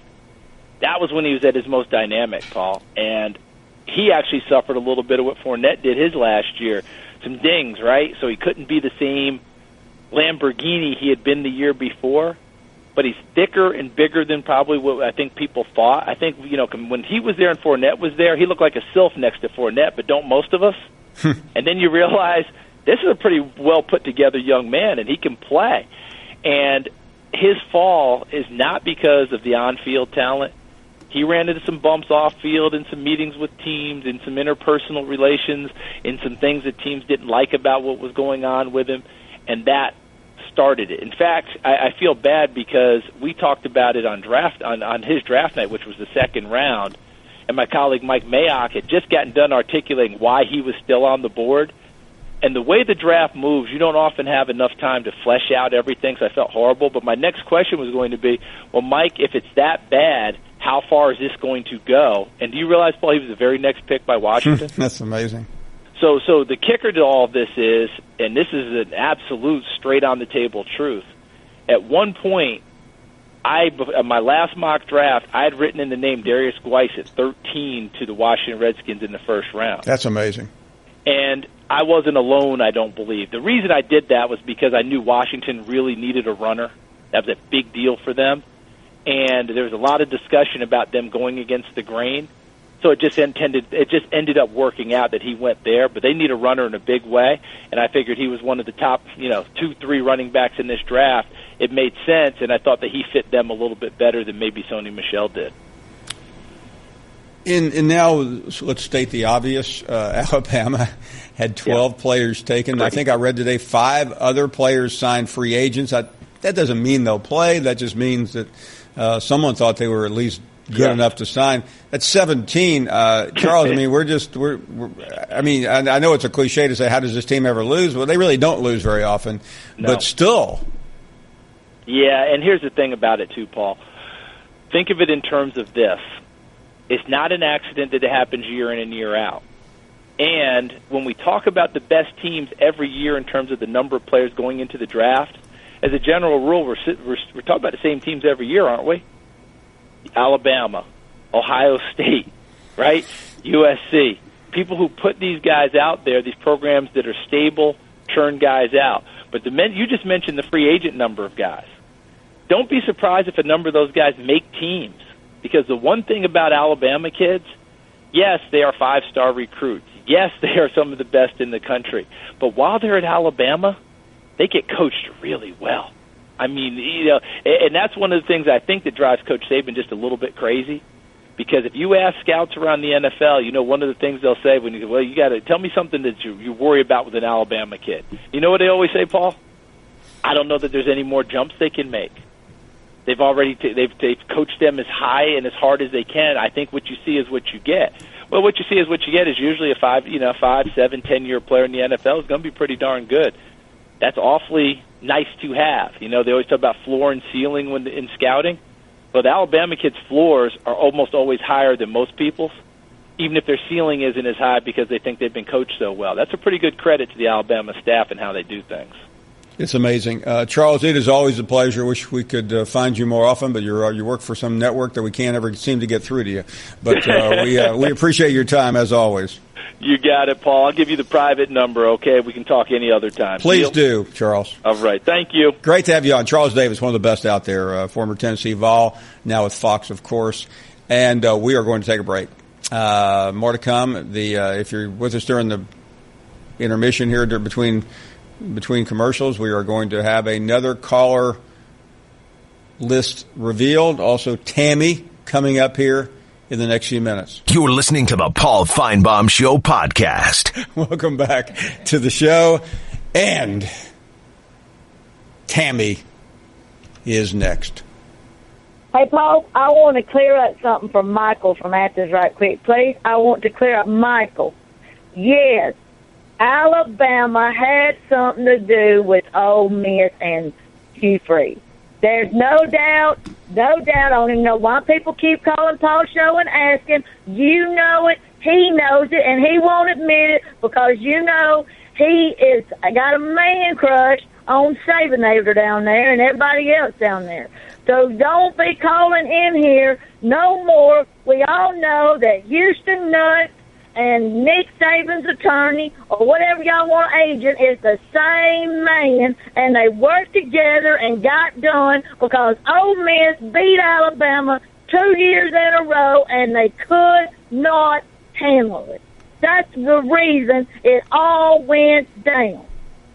Because hey, by the way, Tammy, do you know that the NCAA investigation into Ole Miss began before Ole Miss beat Alabama? No, it did not. Yes, it did. There was nothing wrong. There was nothing wrong with Ole Miss. Hate to break it to you, Tammy, but the original investigation began before that, and then the second investigation occurred after Laramie Tunsil appeared on draft night with a bong. Well, then I'll tell you, in that case, Houston Nutt lied because Houston Nutt would have been involved in the first investigation. Well, so why would Tammy, he turn it around? You don't know what you're talking about, but that's not a new story here. That is not breaking news. Well, let me go on about this little 12-man Alabama draft thing. Let me tell you something. Y'all had that just about every year for the last 5 or 6 years, and you can't name but 3 or 4 on this playing out of the 5th, I think you got 40 or 45 in the last 4 or 5 years. Tammy, do not show your ignorance by making a statement like that, you okay? Go ahead and tell me right now, in the last 6 years, how many you've had. Go ahead, don't you put it on your screen, too. Well, I'll ask Randy and John, but I'll probably start with Tammy. I'll probably start with Julio Jones. John, you want to throw in an Alabama player? He's the only one that you can say has played ever since he left Alabama. He has played every year. Julio Jones, you're right. Now name me another one. There's a lot of great young Alabama players in the NFL, Tammy. Come on. There's some playing, but I'm talking about playing. I don't care how many got drafted. I want you to tell me how many playing. Okay. Have you ever heard of a man named Tammy? Have you ever heard of a man called Landon Collins, an all-pro safety that plays for the New York Giants? You know where he went to school? Where? He went to Alabama. Yeah. Well, he's probably how old? Are we talking about the last 5 years? Come on. I'm talking last 5 or 6 years Nick Saban's been there. How many of them playing? Tammy, let's go. Let's do another one here, Tammy. Mark Ingram. Mark Ingram won a national title. Now he's with the Saints. They had a pretty good year last year. I think he's pretty good. I think I went to the Pro Bowl, right? That's right. Yeah, I did go to the Pro Bowl. Ding, ding, ding, ding. He's been gone how long? He's been gone how long? And he finally got Well, he left in 2010. Henry might be another one. You might hear Derrick his Henry name. is another one. That's right. 3. You can name 3. What about Clinton Dix? I think he was an All-Pro, wasn't he? And another thing, y'all must talk about. Amari Cooper's not bad, is he? We'll see how many play. We'll see how many play. We'll just see how gave many you. of them that play. You call out 12. You put them up there. Let's see how We've many. just given you 7 or 8 names. Are you kidding? Yeah. By the way, C.J. Mosley's been All-Pro a couple of times. You ever heard of him? Yeah, I know Mosley. Tammy, do you even watch football? You ever heard of Eddie Lacy? Yeah, I watch dang football. You ever heard of Dante Hightower? And another thing, y'all right about Darriel. Darriel ain't no caller. And he wouldn't even go to a Georgia game if it knocked him in the face and somebody gave him a free kick. I bet he ain't never been to a Georgia game while he sits up in here and tries to call about Georgia. He reads it all on the internet while he's sitting over there in the darn. Hey, Tammy, how many Auburn players have been considered? Guitar. Hey, how many Auburn players can you name over the last 5 years? Well, one that's playing or not one named that's Cam been there Newton. for years that you can call. You're the one that started this, Tammy. I've given you about 12. Okay, Cam. 15, I'll give you Cam graduated. Well, excuse me. Cam left Auburn in 2010. He later went back and graduated. I know, but what I'm saying is, like I said, I ain't talking about it. I know we can't name none, but the ones that's playing for Auburn, that there's a bunch of them playing for Auburn, and their names are calling. But Tammy, can we agree on one thing? Can we agree on one thing? What? You have more hate in your body for the University of Alabama that is really humanly possible. It's not. It's bad for your health, Tammy. Get it out. Expurgate it from your body, okay? Oh, I ain't no doubt I ain't supposed to hate. I mean, I want you to expunge this Alabama hate, okay? Let it out. Throw it up. I don't care how you get rid of it. You're listening to the Paul Finebaum Show podcast. Put a little cherry on the top. This is the best Do you hear me? of the Paul Finebaum Show podcast. Welcome back to the program. A lot of tweets out there. We want to share this with the audience because, Randy Heritage coming under vicious attack right now by Jim from Tuscaloosa. This is just out on Twitter from the real Jim from Tuscaloosa. For those listening on radio, Finebaum's fools, these ignorant Yankees, John Hayes, truly weird redneck Randy are buffoons. Talks about Squirrel and I-Man and all the dunces that have torn down what Shane, me, Legend, a few others built to pass fame. It is embarrassing now. Randy, I've got to ask you this. Randy Heritage is sitting in today. Redneck Randy, truly weird Redneck Randy? Yeah, the weird part, that's an unnecessary shot. That's Michelle Wolf right there. Yeah, that's Michelle Wolf's shot. But I made the comment to John Hayes, Jim from Tuscaloosa is calling me a redneck? That made me chuckle. That made me chuckle a little bit. That would be the definition of irony. Yeah, complete irony. And I don't know. I can take it. I'm in television. You haven't made it on the show until you're mercifully. Yep, that's accurate. Ripped by Jim in Tuscaloosa. Yes, mercilessly. That's what Dan Z tells me in my ear. That's not bad. Mercilessly, who cares? So I guess I have finally made it. I have my place in the Paul Finebaum Show lore. Congratulations. Yes, thank you. I'd like to thank all my fans, especially Jim from Tuscaloosa. Truly weird. And by the way, Randy, if you're thinking about following Jim, you're already blocked. Perfect. My life's complete now. Drew in Montclair, New Jersey. What do you say, Drew? Hey, Paul. It's been a while since I called on Tuesday, but it took you guys 45 minutes to get to pick up the phone and say hi, Drew. Oh, my goodness. Now, Drew. How old are you, Drew? 10. You've got so much life left, too, and you're already complaining. So when I was over the phone, when I was about to call him, how come they said I couldn't talk about basketball? Well, first of all, I don't know who answers the phone, but I can tell you one thing, Drew. Any person that tells a caller to this program what they can and can't talk about shouldn't be here. Well, a caller to this show should be able to talk about anything they choose to talk about. So one of my questions was, what is your biggest caller who calls like 10 times a day? Who would it be? I think it's honestly Darriel from Columbus, Georgia. So you like Darriel, right? No, I don't have an opinion on him, but I'm just saying he calls like 4 times a day, right? Well, no, that's not. I mean, he usually calls once. Today he called back twice. We don't know why. So you're a fairly new listener to the show. You're only 10. Mm-hmm. How did you find us, by the way? Well, I was looking up. I was on SEC Network because I was like, at first I was like, what is SEC Network? And then I saw like all the ads for teams like Tennessee and Auburn and Georgia and all that, and I was like, well, what is this about? And then I saw this show, and then I continued to watch it every day. So that's how I'm here. So you obviously you like the show, or yeah. Okay, so you've been listening, watching how long now? for about 2 months at least. Okay, so you're 10 years old. You've been watching for 2 months. Let me ask you this question. Yeah. I'm not going to ask you to rank, but in terms of callers that you get something out of, who would they be? I don't even pay attention to what they're saying, honestly. Okay. Yeah. So you don't really care for any of the callers? No. But my question was, who is the biggest, everyday caller? I thought I asked you that question, but you didn't answer it.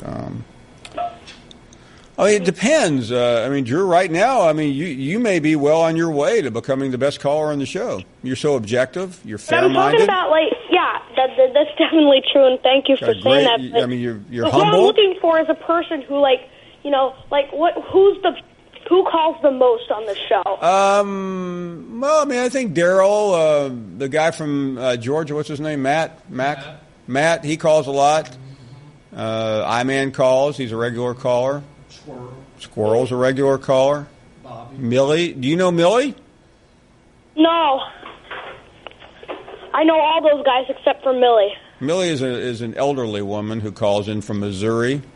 Now, elderly to you would be 25? Yeah. What age group do you consider old right now at 10? Anything above 60. Oh, yeah. There's half the callers. Yeah.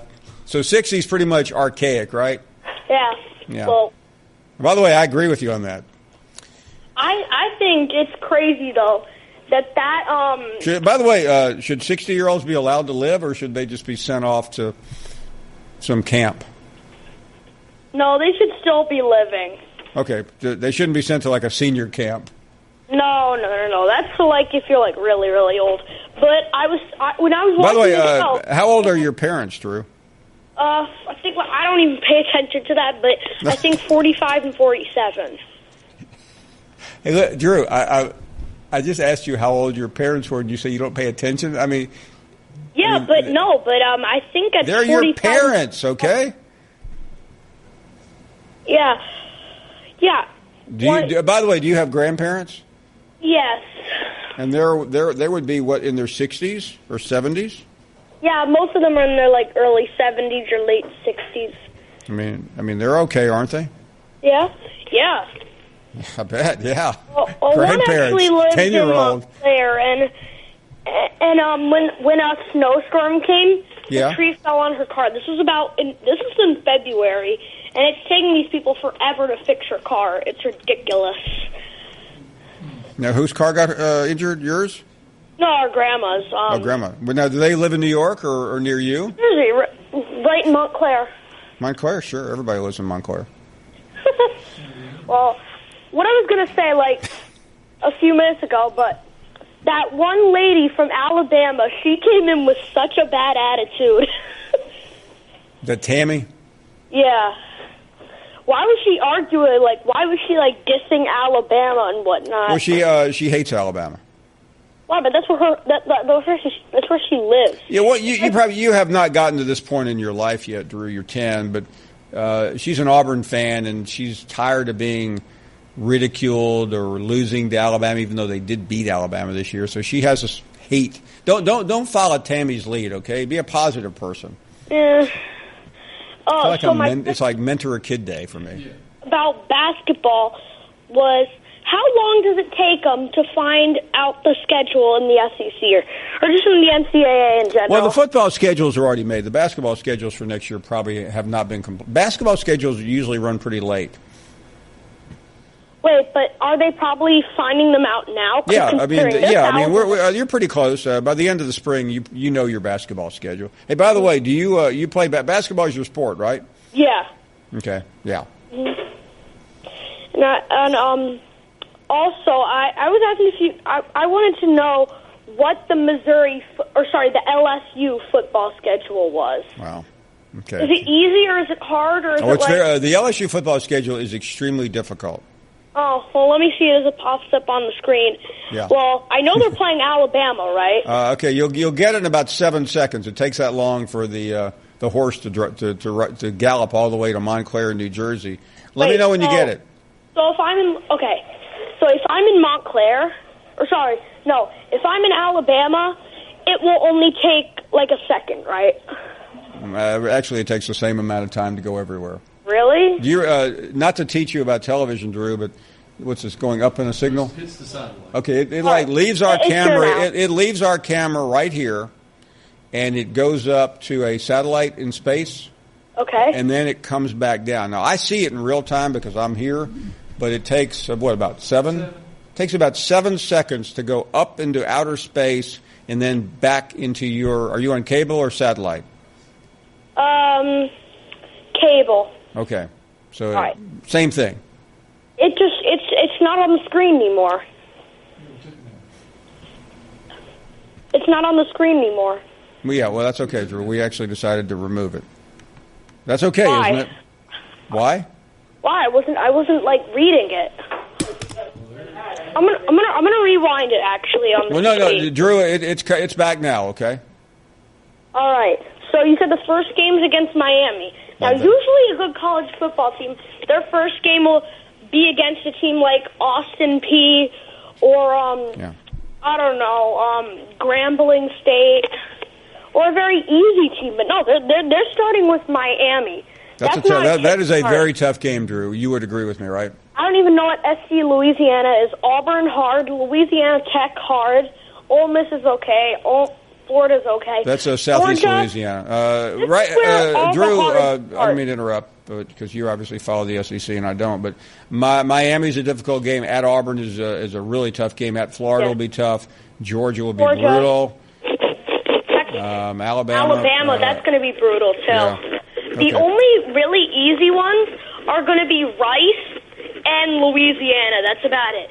Yeah, probably Southeast Louisiana will be manageable. And there's about 14 games in total, right? I suspect Louisiana. Drew, I hate to run. I know you're. What's on tap tonight? What are you doing? Well, probably going to watch the NBA playoffs, and I already ate dinner, so I'm going to probably have some pistachio ice cream. Hold on a second. Pistachio ice cream I like, by the way. It's 5:12 in New York. Yeah. And you've already eaten dinner? Yeah. It happens every once in a while. What did you have tonight? Let me think. Yeah, spaghettis and meatballs. Wow. Spaghettis and meatball. So tonight you'll have pistachio ice cream with the game? Yeah. Yeah. And I have a quick question. Where is your main studio located? Okay. The studio we're currently in is coming out of Charlotte, North Carolina. You ever heard of that? Yeah, Charlotte, yeah. Yeah. All right. So I'll talk to you later. Okay, bud. Didn't mean to keep you. We've created a whole new generation of Finebaum callers. They start early. We will take a break. That's what you have to look forward to over the next 30 years on this show. We'll be right back. You're listening to the Paul Finebaum Show podcast. Welcome back. Been a busy afternoon on Twitter. Jim from Tuscaloosa tweeting again. He's like Trump. He just tweets a lot. Hard to believe, but now I don't believe Finebaum recognizes how bad this current TV product is. Must be delusional denial. Oh, wasn't Drew so good? A couple of emojis there. Okay, let's go back to the calls at 855. Even though we're being ridiculed, we're going to finish the show. Whether we're back again tomorrow, according to Jim, I don't know. 855-242-7285. That is our number. And let's check in with, let me come back to this. John in Louisville. Hey, John, good afternoon. Hey, good afternoon, Paul. Pleasure to speak with you. Thank you. For a few years, enjoyed your show, and enjoy listening to your knowledge. It's just great on football. Thank you so much. Really appreciate that. Anyways, I was up in Detroit area for a wedding over the weekend, and I've got two questions about. Oh, by the way, Deshaun Robinson is another Alabama player starting. Bell. You're absolutely right. But anyways, about that. I was up in Detroit area, and I was visiting, and I saw this story about, I guess, Michigan, the football team visiting France, first in Paris, and then they took the 3-hour bus ride over to Normandy Beach, kind of like that movie, Remember the Titans. Right. And one of the things they did is they honored a soldier who happened to go to, remember, well, his name was Thomas Howie. Right. He went to Citadel, and he wrote this letter to his daughter, and it was just so special. I happened to Google it up after they honored him, the Michigan team. And if I could read it, 6 sentences, I think you might enjoy it. Okay. He wrote to his daughter, 4 days ago I was placed in command of some 850-odd officers and men, a war-strength battalion with all its weapons, vehicles, and equipment, and the responsibility of someday committing them to battle, perhaps from which a number may not return, is a fearful thought. If that day should ever arrive, I hope I shall be as proud of them as I am of you, and I hope they will be well led. I cannot honestly say that I hope I shall never have that privilege and responsibility. It's something like football. Somebody has to play the game, somebody has to beat the enemy. In all my life, I've tried to make the first team in everything. Sitting on the bench when game time comes is no consolation for weeks of bruising drudgery. I know I did some bench sitting initially in everything I set my heart on. And I've been sitting on the bench and training hard for almost 3 years now. Remember what I told you. Sit up straight, look people in the eye, and tell the truth. With all my heart, your daddy. And he died in battle, and his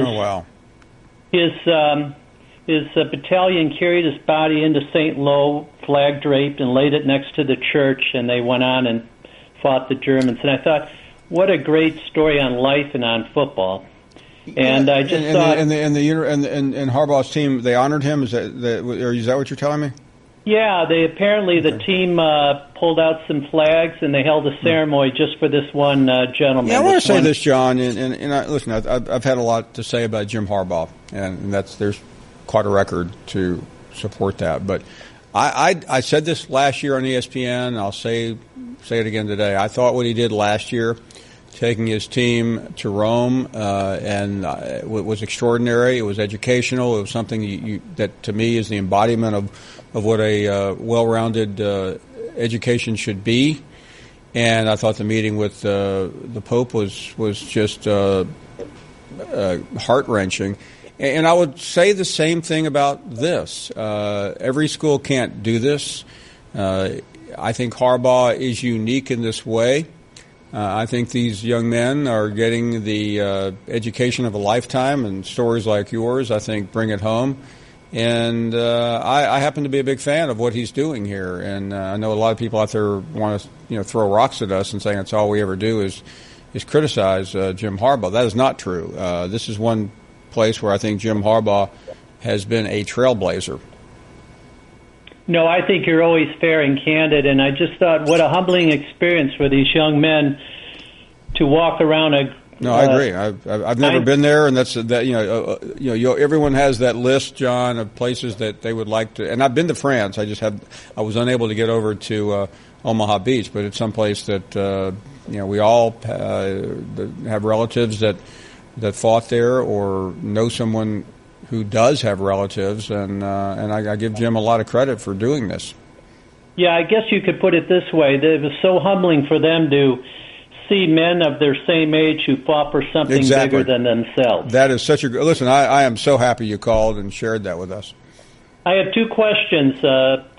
Because I was up there and saw the draft, apparently the Lions picked up running back Kerryon Johnson and also Deshaun Hand from Alabama. I remember Deshaun Hand being one of the top recruits in the nation years ago. What do you think of those two players?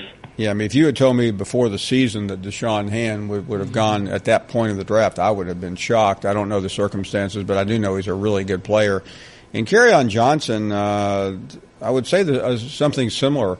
He was the SEC Offensive Player of the Year last year. He carried that team on his back.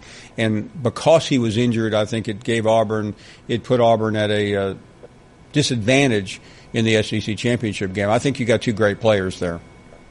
Well, good for them.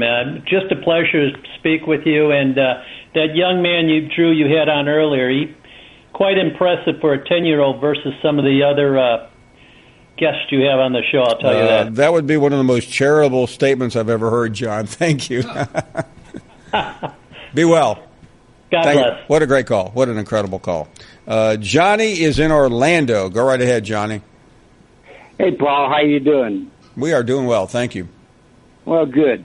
Paul, I wanted just to ask you a question, but I want to comment on what Jimbo Fisher said. I saw it over the weekend. He had made a statement that he's glad he's in Texas and he's in the best state for recruiting football talent. And basically, I don't know if that is true.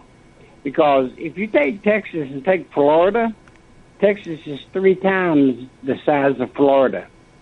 And I do not know how many teams in the SEC. I know Alabama and Clemson, Clemson in the ACC, but they're loaded with Florida players. Every college is. So I would, listen, Florida is one of the richest recruiting states in the country. Yes, it is. And he said the same thing, by the way, when he was an assistant coach with Florida State and then promoted to head coach. He said the same thing about Florida. But anyway, sometimes, Johnny, you just have to come up with something new to say, and I'm sure that's what he's doing. Oh yeah, and that's what he did. He was playing to the crowd. Sure, we all do.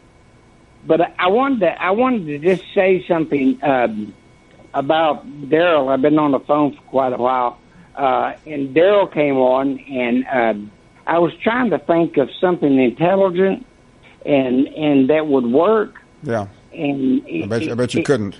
It came hard, okay? And so I got 2 words, okay? I got presentation and delivery. When he asked, say something smart, I would say presentation and delivery. Because I'm a government major. I majored in political science. Oh, my goodness. We had a lot of political debate. And you better be factual on what you're debating. Because the people you're debating, they have their own facts. And you just better be straight up with it, and tell the truth. And I would just say that to Darriel. I don't know the man, but I think that if he'd slow down, listen to you as you ask questions, and if he would answer as intelligent as he can these questions, and when he presents something out to you, maybe he would look at his presentation and his delivery. That's all I have to say, Paul. Thank you. God bless you. Oh, 2 great calls in a row. We are up against a break. More to come. Another 90 minutes on our program. More guests as well. We've had some good ones already, and we are back after this. You're listening to the Paul Finebaum Show podcast. You're not worth a thrill. I'm a one-trick pony. Literally. I show up at kids' parties and act cute. That's pretty much it. So excuse me for being bitter. When Geico says not only could we save you money on car insurance, but we do more. Like give you 24/7 access online, over the phone, or even via our award-winning mobile app. Well, ooh la la. Aren't they multi-talented? Hey, I said organic carrots. Geico. Expect great savings and a whole lot more. Welcome back. Glad you're here. Good show going. Let's keep it. How about Mickey in Louisville? Hello, Mickey. Good afternoon to you. Hey, Paul. I have a question about how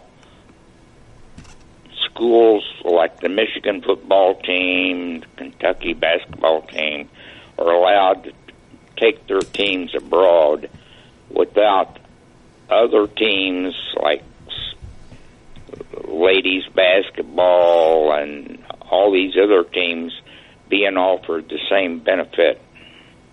Okay, and basketball is a little bit different. There are certain provisions that allow you to go outside of the continental United States X number of times. I think Kentucky's been to the Bahamas. They've been overseas to China. I can't remember. I think it's you can't do it every year, but and I think there is some procedure you have to go through with the NCAA.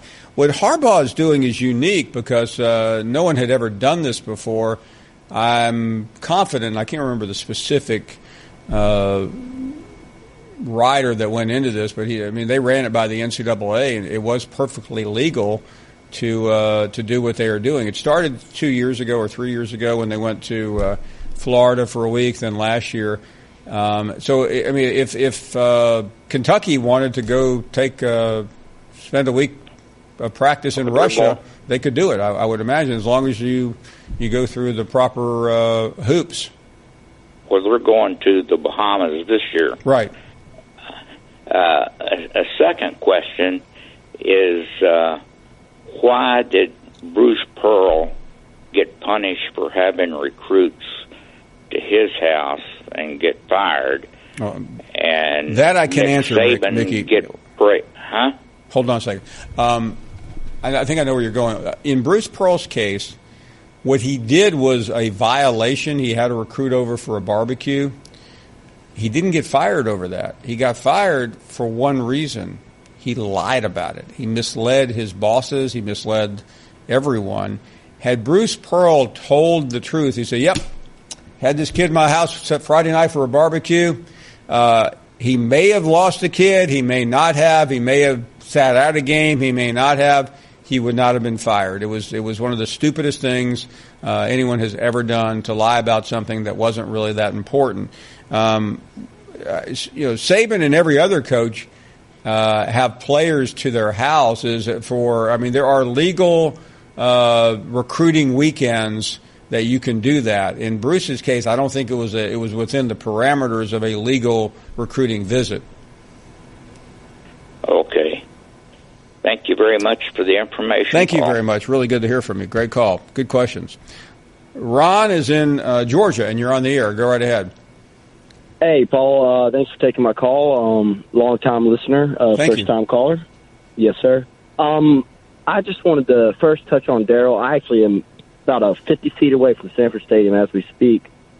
Second-generation Bulldog after Friday, so I'm graduating this Friday, so I'm really excited about that. Congratulations, by the way.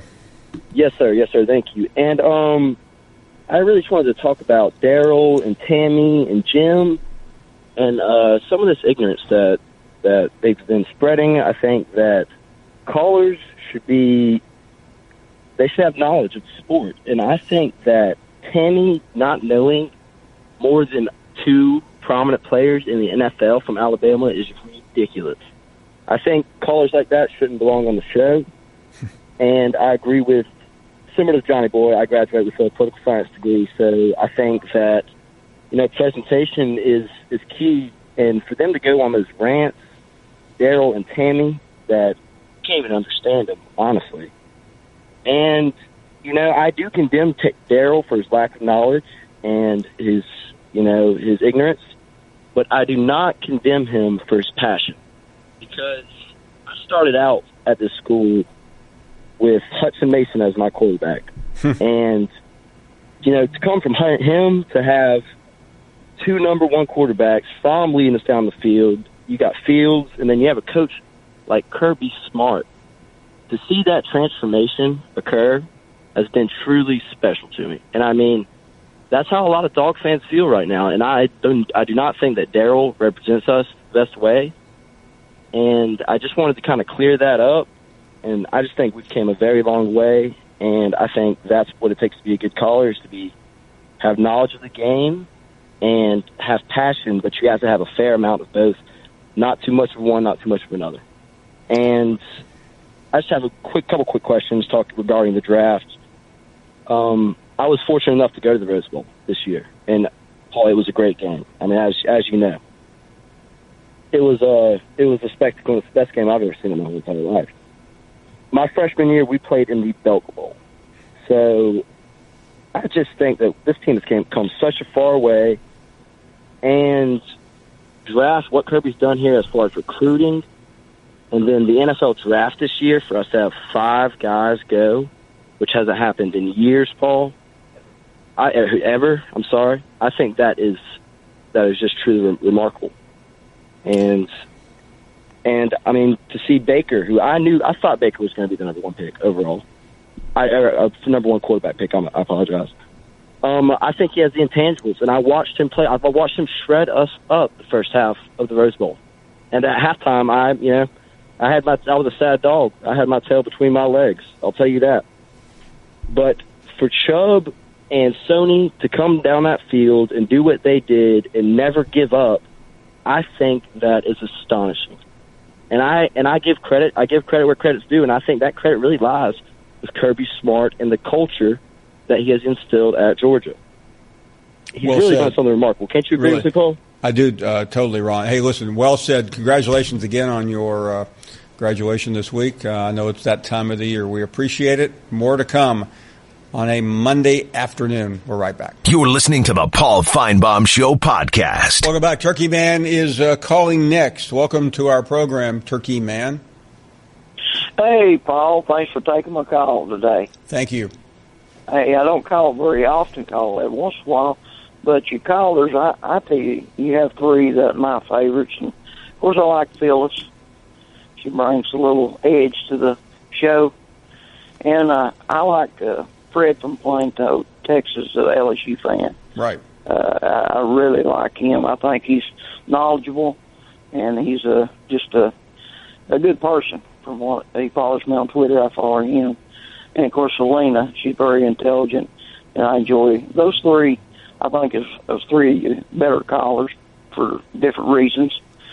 And, I was going to ask you a question, and I will ask that question of what surprise you come out, the biggest surprise in the draft from the SEC, what you thought was the biggest surprise. But you had Charles on, and I love Charles, big time, Charles Davis. But I'd have to disagree with what he said about Sharano, or how you say his name, as being coach. I think toughness. I think we do need toughness, and I also think that Pruitt will bring that.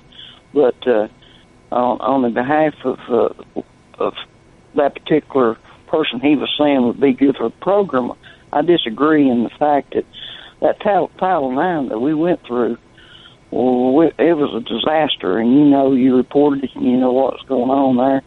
And to bring a coach with any kind of blemish or thought process in that direction into the program, if something bad happened, it'd be heck to pay, so to speak. And that was my take on that. But I'd like to hear your comments on those things, and thanks for taking my call. Thank you very much. I thought Charles really handled it well. We both tended to agree on Darius Geis. Appreciate the call very much. Glad you're with us. More calls here, and Dan is in South Carolina. Dan, good afternoon. Good afternoon, Paul. How are you? We are doing well, thanks. Good. Hey, I got two things. The young man who called in a few calls ago before the break from Athens, I'm pretty much picturing that he's in the same dorm that I lived in when I was there back during the Herschel Walker era, 50 feet or 50 yards away from Sanford Stadium, so that's pretty cool. But and I appreciate his knowledge of the Georgia lineup and all things that are going on there, which are great. But I think he was a little naive in his criticisms of the callers to your show. I think you've proven for a long, long time that these callers with their characters and the peculiarities and all that are really kind of what drives the show in a big way. And so I just want to advise him to, really pay attention to what drives a show like yours and what makes it great. Second thing. One thing on that. Thank you for that. I really I cringe a little bit even when my friends or colleagues are criticizing callers. To me, the embodiment of this show has to do with everyone coming together. And, we have all kinds here because that's what this country is made up of. And you don't have to be able to spell to call in this show. We've proven that with Larry. I mean, people are people, and I think that's why this show has been successful. And I say it every day. It's because of people from all over the country calling in. Well, yeah, and you have a great mix of really intelligent pundits, people who know the game, people who really study it, and then people who are just honestly passionate about it, and that really does make the mix. So the second thing I had is I heard an interview with Laura Rutledge today on ESPN, another channel on ESPN satellite. I think you've had a lot to do with Laura's rapid progression up through the ranks at ESPN, and she clearly has some talent and is incredibly keen on what's going on around her, and she's very media savvy. But I would ask you, as a mentor of her, which I'm pretty sure you are, please talk to her about toning down the volume of words that come out when she's asked a question. And I think she's just got such a meteoric career ahead of her, but she's got to take a breath and relax a little bit and not have to just vomit it up all in one. She went 5 minutes today on the show without taking a breath. Dan, thank you very much. I didn't hear it, but I'm proud of Laura. She's been incredible. We'll be back with more. You're listening to the Paul Finebaum Show podcast. Put a little cherry on the top. Bring your own guts. This is the best. Do you hear me? Of the Paul Finebaum Show podcast. Final hour has arrived. A couple of guests coming up here. And we have Ken Smithmier on, the judgment expert. Ken is certainly one of the most knowledgeable people in the world, and we're going to get to him in a second. Before we do that, Casey O'Reilly, our golf pro friend from Jersey, look at this. Working a charity golf outing up there in Jersey today. Can't believe the weather was good enough. While golfers are out there, and when they come into the clubhouse, Finebaum Show is on. How about that? That is pretty cool. So I mentioned Ken Smithmier, our judgment expert. Always love to talk to Ken about any subject. Ken, before we get too deep, welcome back to the program. Always a thrill to have you. Thank you. Good to be back. You know, I can't help but comment on that caller you had just before the end of the hour, who had professional journalism advice for Laura. Wow. I mean, come on now. Anybody who listens to Laura very much or sees Laura very much, if they have any sense about them at all, doesn't say anything or think anything about the volume of words out of her mouth. But they say, holy cow, she's smart, she's articulate, and she knows what the heck she's talking about when she comes to sports. Can you imagine the arrogance of that guy to make a statement like that about her? Is he crazy? Bad judgment. We believe he is, yes. bad judgment. So listen, I was sitting out here in my patio in Nashville listening to your show with my wife, and suddenly it dawned on me that I listen to you and I watch your show as often as I can because I realize it's sort of like being a bystander over a big, busy freeway. And first of all, you know the wrecks are coming. You just don't know when, how bad. You got guys like Larry, kind of, drunk driving down a median. You got guys like Darriel and Jim ready to jump off the overpass in despair because you apparently don't love them anymore, like you used to. And there's entertainment value there. But I can tell you exactly what's going on with the Jims and the Darrells who are in a panic over this list. And Paul, I test people. And when I test people, I'm looking to see how they perform, and in particular, I'm looking to see how they perform under pressure. And for a lot of years, guys like Darriel have been on your team, just sort of very easily marching up and down the field, no competition. Then along come John and Mark with this list idea, and what's that put in? That puts in pressure. And we see people's behavior and their judgment change and go badly under pressure. And guys like Darriel and Jim, they don't know what to do about it.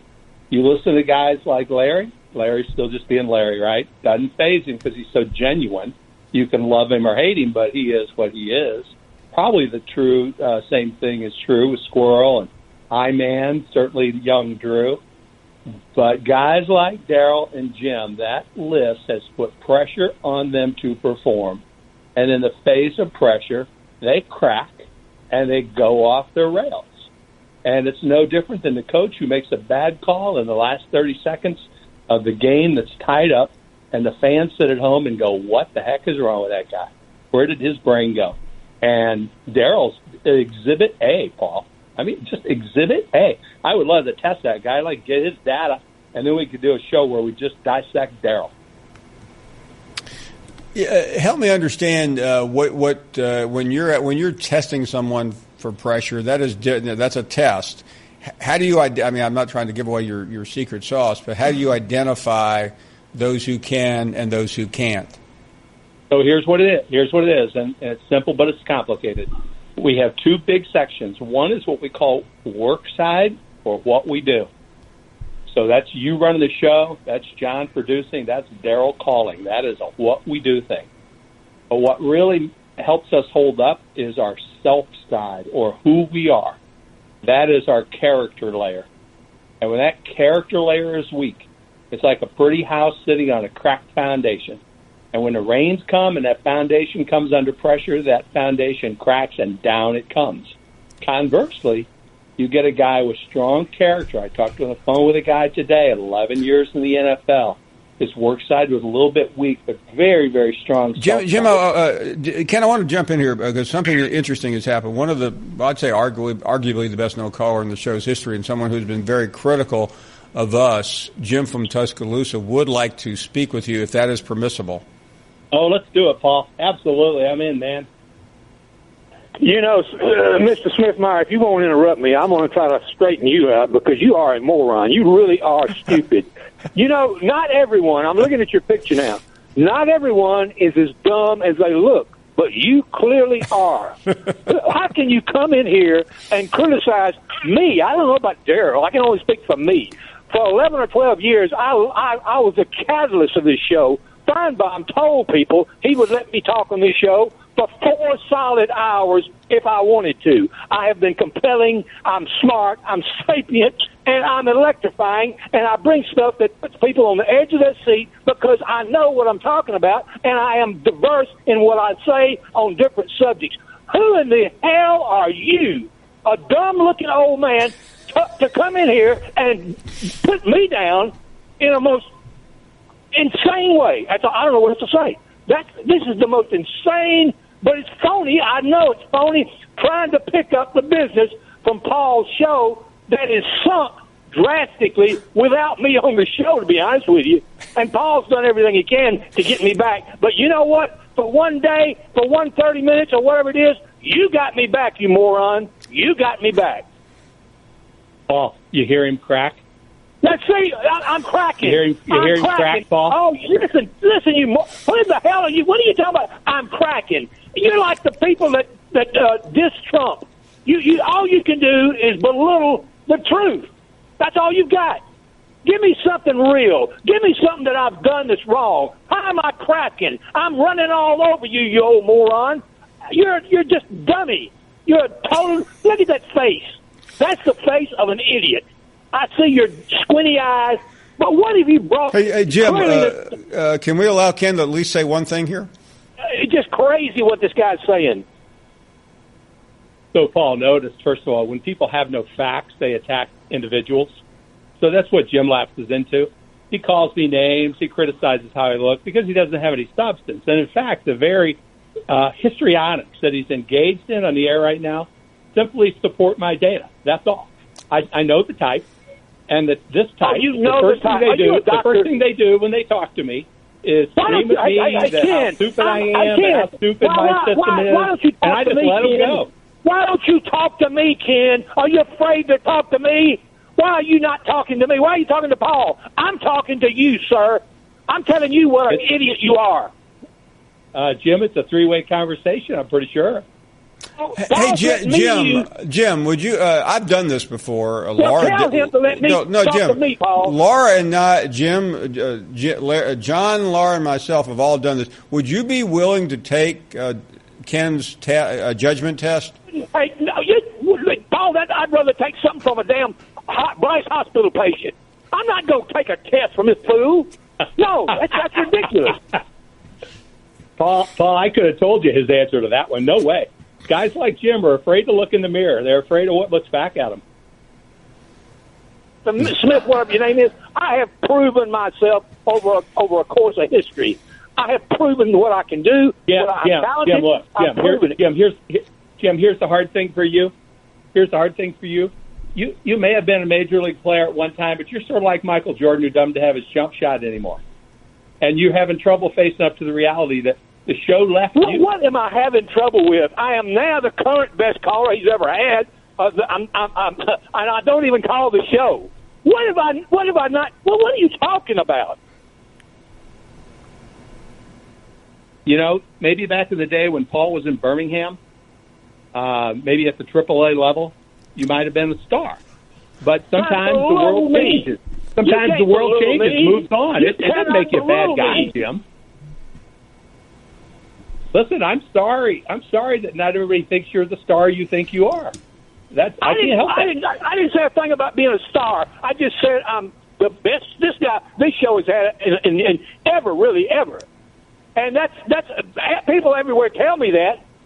So what are you doing but trying to belittle me to make yourself look good? You're trying to ride on the shoulders of me, and because you know that I'm unpopular on the show now. So that's what you're trying to do. You're not fooling anybody. You're like the regular Democrats that do nothing but like that wolf woman the other night, that evil fool that did what she did to a sweet, nice lady, Sarah Sanders.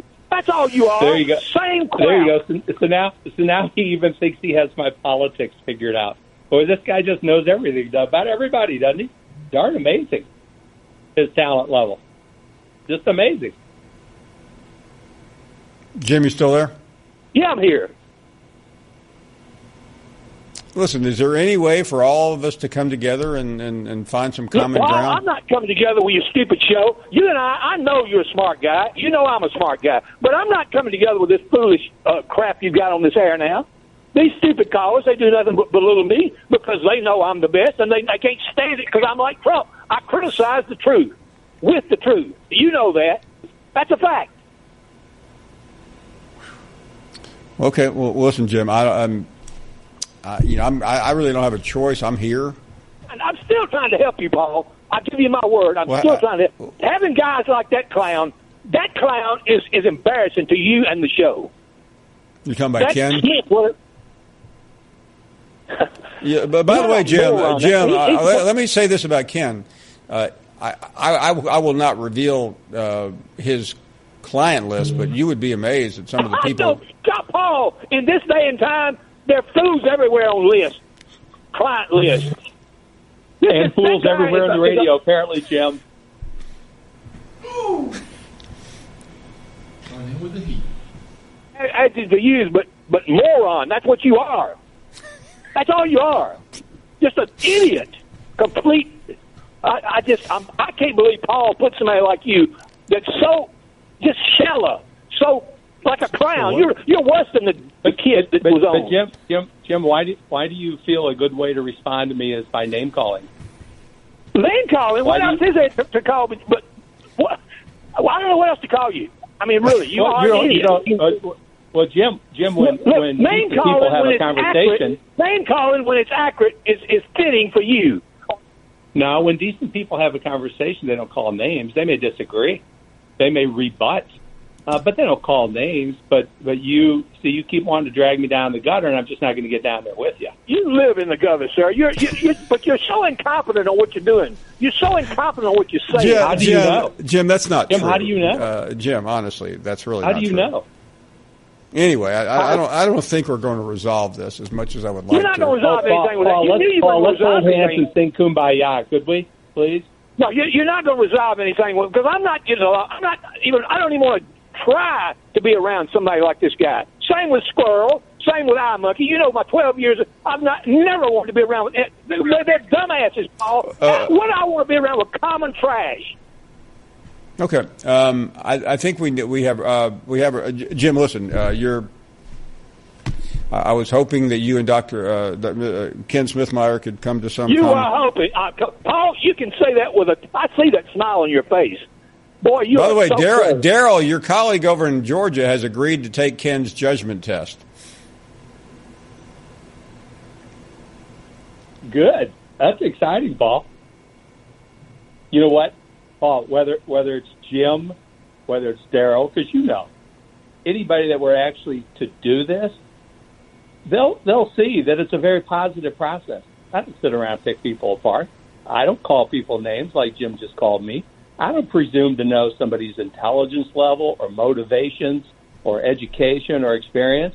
I tend to give people benefit of the doubt until a guy like this calls in and he proves he doesn't deserve it. Then makes my case for me without me saying much. Jim has left the building. Before you go, Ken, and I know you've already alluded to this, but someone like Jim, who was the so-called best caller, what do you hear when you engage? What did you hear when you engaged with him a minute ago, as much as you possibly could? Well, yeah, Paul, you heard it too, right? And I wasn't on the air to talk to Jim. You had him on, and that's fine. But he immediately lapses into name calling. He immediately personalizes things that makes people skeptical of his own motivation. So he's not a guy that wants to have a discussion. I'll bet you I can have this discussion with Darriel. I kind of enjoyed Darrell's calls myself, by the way. If I was making a top 10 list, he'd be high up on it. Darrell's just a diehard homer. But that's just not Jim. And I really do believe, Paul, that in his case, he's just disappointed that the show has kind of left the station without him and can't cope with it. But that's okay. I'm sure he'll have a happy life without it. By the way, that's not unusual, is it, Ken? There are some people who never can quite get over whether it's being the star of the high school baseball team or whatever, and then in their life that something in the past seems to be their guiding light as opposed to what could be happening now or what could be in the future.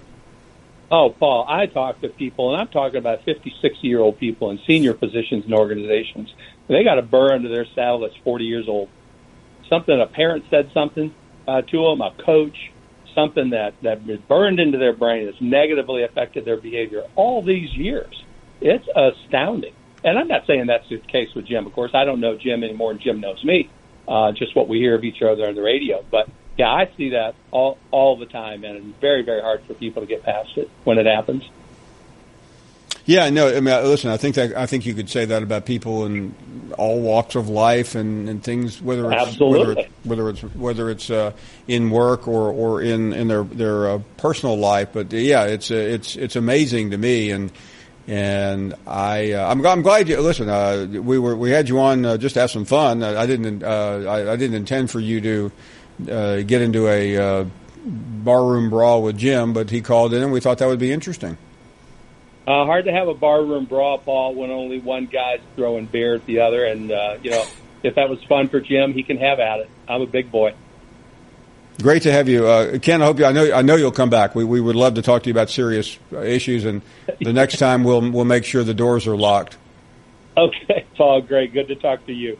Ken Smithmier joining us and debating Jim at the same time.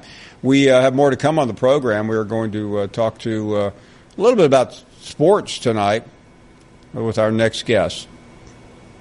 He is Connor O'Gara. He's written about the NFL draft. He's written about Tua and Hurts, Fromm and Fields, and maybe Jim and Ken. Coming up next. You're listening to the Paul Finebaum Show podcast. Next. You're holding up the line, ma'am. What did you say? You're next in line for the water slide, ma'am. Feet forward and enjoy the ride. Okay, dearie. This does look fun. Whee! Oh, you melted me. I've melted. The Wicked Witch of the West on a water slide? Surprising. What's not surprising? How much you could save by switching to Geico. See what you've done.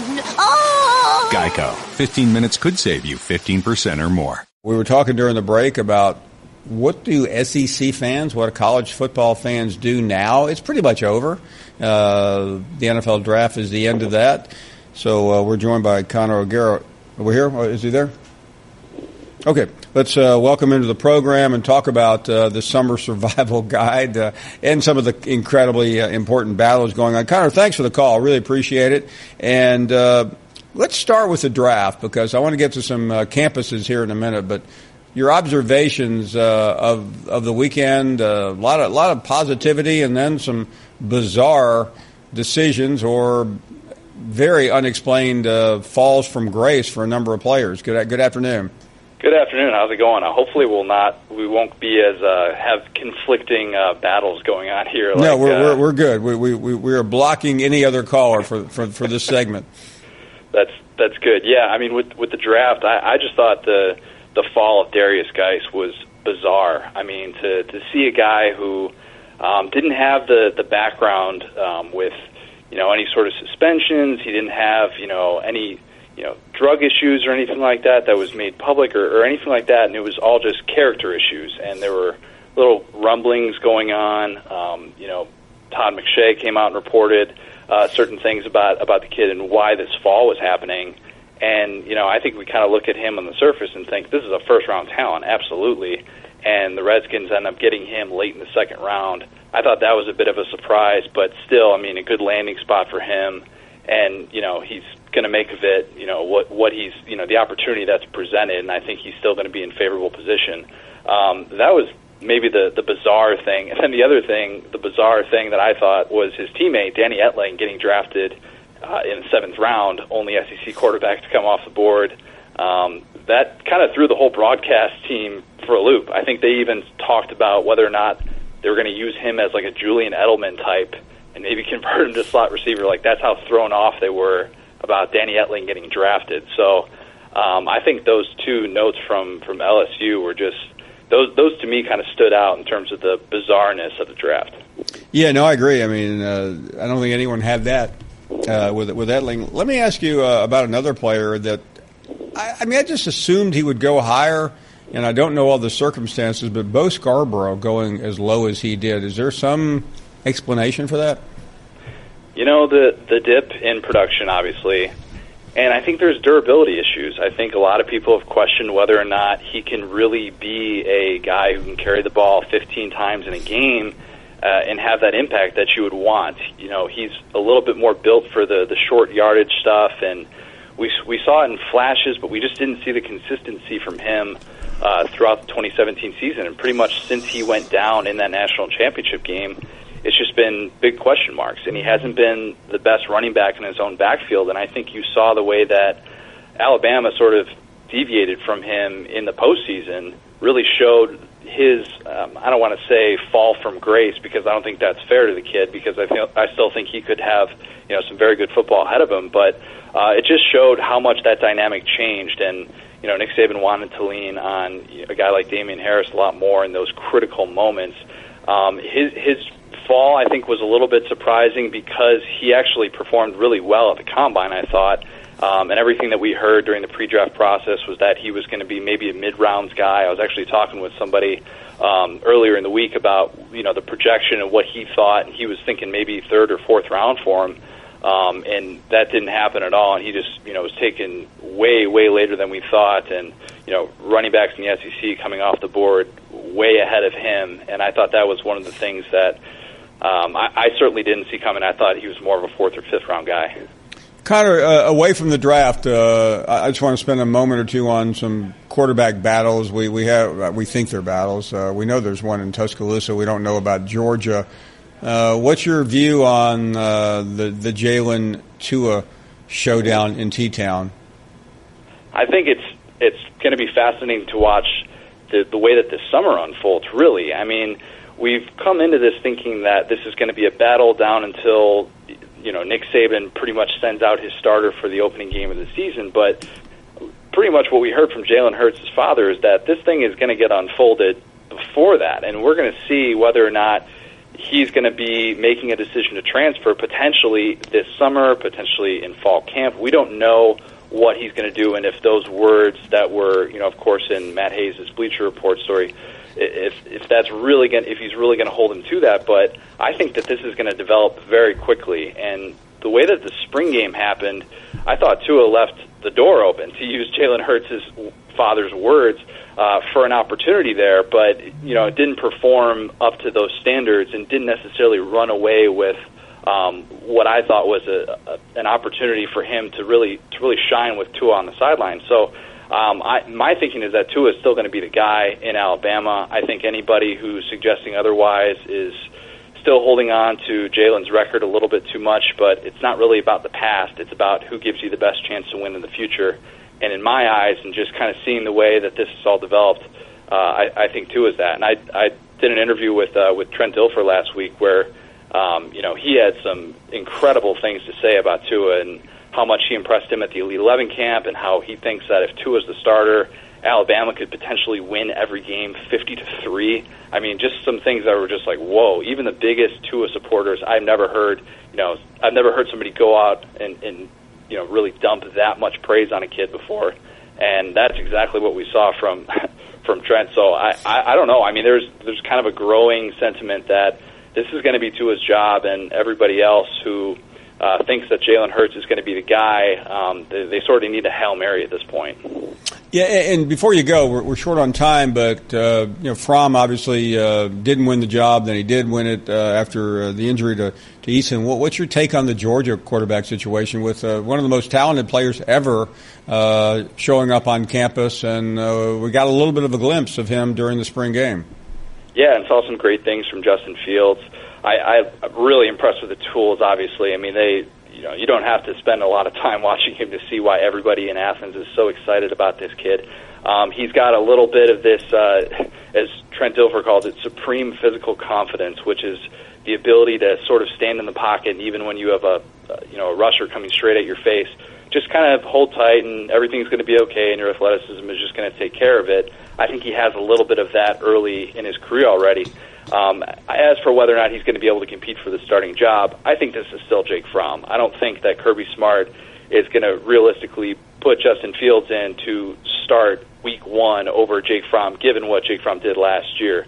And the situation, obviously the parallels are there with Alabama, but to me, I don't know if I necessarily see this unfolding the same way that it did in the national championship last year with Hurts and Tua, because people might forget that we kind of had a little glimpse as to what Kirby Smart thought of Jake Fromm when Georgia goes down 31-14 in the Rose Bowl, and he could have made a decision to say, hey, I've got a kid in Jacob Eason who has a lot of comeback wins, and if he gives us a better chance to throw the ball, then that's who we need to put in. But he stuck with Jake Fromm, and of course they win the Rose Bowl and beat Oklahoma in a shootout. So I think that kind of says a lot about how Kirby Smart feels about Jake Fromm. Now, obviously the margin for error is very, very small when you have somebody like Justin Fields backing you up, but this is going to be fascinating to see the way that this unfolds, to see the way that Justin Fields gets involved in a game plan, because he's going to play in 2018, and maybe Georgia does a little bit of the Alabama thing like they did last year with Tua, where Tua comes into games early in the second half where Alabama's up like 28-0 or something, and maybe we see Justin Fields get increased reps where he can actually throw the ball, and it's not just garbage time. So yeah, it's fascinating to think about all the moving pieces here and really how this can all unfold in Athens. Great stuff from Connor O'Gara from Saturday Down South. Connor, fantastic conversation. I hope you'll come back soon. Hey, appreciate it. Great stuff. We are up against a break. Actually, we're late for a break, but we'll do that anyway. More to come. The final 30 minutes of the show is next.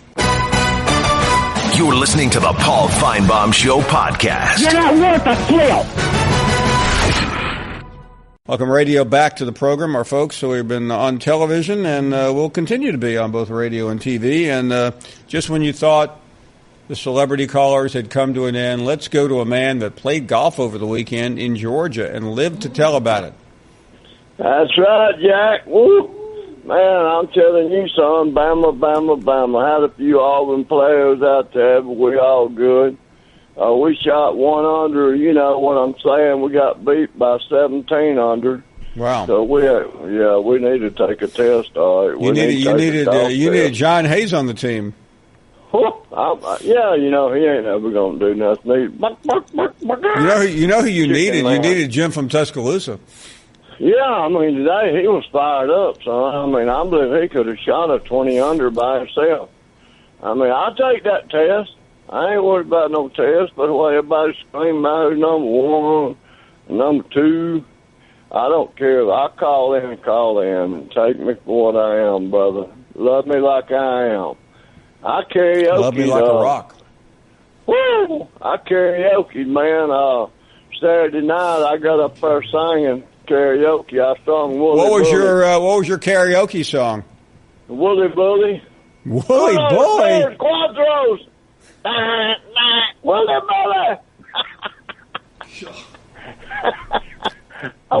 Bully. Woolly Bully's legitimately before my time. Listen, man, you can scream that song. Yeah, don't worry about it. But I had a standing ovation. Sam the Sham. That's the right. Pharaohs, weren't they?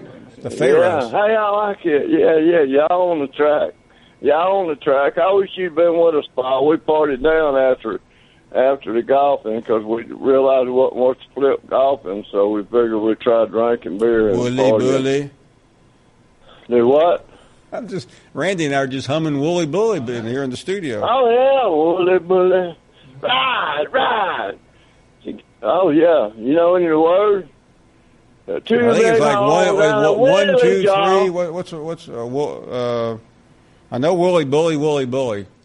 Yeah. You got, the two big horns and a woolly bully. I think it's uno, dos, 1, 2, tres, cuatro. Uno, dos, cuatro. Maddie told Hattie about a thing she saw. Yeah. Had two big horns. And woolly, y'all. Woolly bully. Woo! I don't think we can sing anymore without buying the rights to the song. You got that right. I love you, man. Roll Tide. I'll take that test. Count me in. Yeah, okay. I'll call Dr. Smithmier right away. Will is up next. Haven't heard from Will in a long time. What about it, Will? What's going on, my friend? How are you? I'm good. I'm well. Yeah, it's tough to follow Larry from Shelby, though, but yeah, that list was pretty interesting from what I saw, and anything that stirs up Jim is, it's good for the program, man. You've never been a big Jim fan, have you?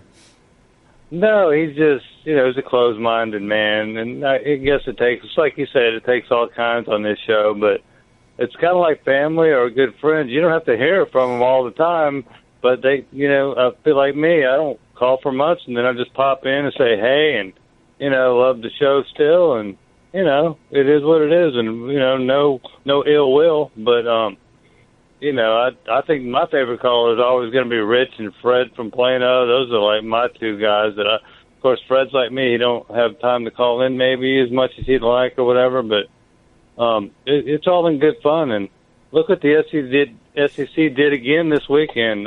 53 drafted.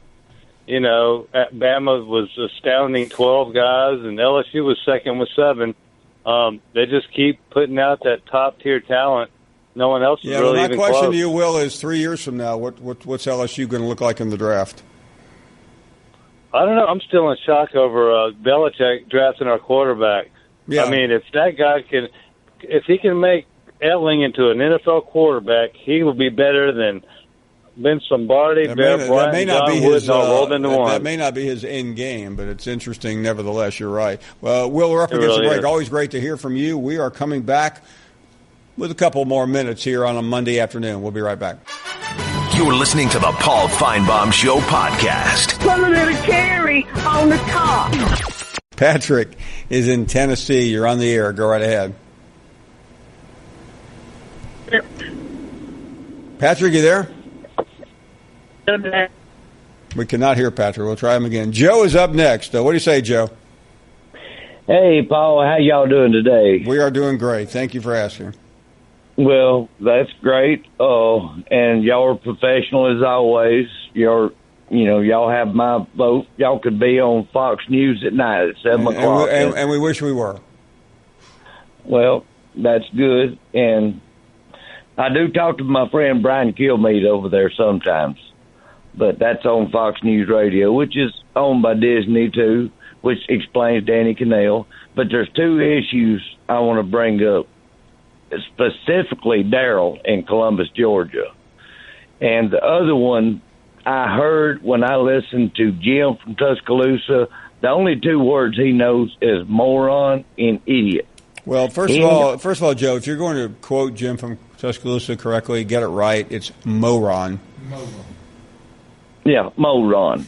Well, I think he's a chicken butt sniffer, and that's just my take on him. And he needs hold on, Joe. A chicken what? Sniffer? Yeah, chicken butt sniffer. Because you can just hear it's like a little bird chirping, chirping, chirping each time he comes on the air, and all he can do is downgrade people. And the only one I'm on Jim's side is with Squirrel in Mississippi. With Squirrel, he just... You don't like Squirrel? He's got a fascination with Jim for some reason. Why, I don't know. Don't we all? But I understand his hatred toward him. But Darriel in Georgia... Hey, Joe, I hate to interrupt you, but is there anything you'd like to talk about other than all the callers? Yes, I would. But please bear with me. I want to tell Darriel to shut his face. I don't care what book he's in. I've been in a book. Snoopy's in a book. But Darriel needs to shut his face. What book have you been in, Joe? I've been in books, Paul. I'm just asking you a simple question. Give me one example. I think he's a chicken butt sniffer. Okay, we've heard that. I asked you a question. You didn't answer it. Harold is up next in Georgia. How are you, Harold? Hey, man, it's good to see you. Thank you very much.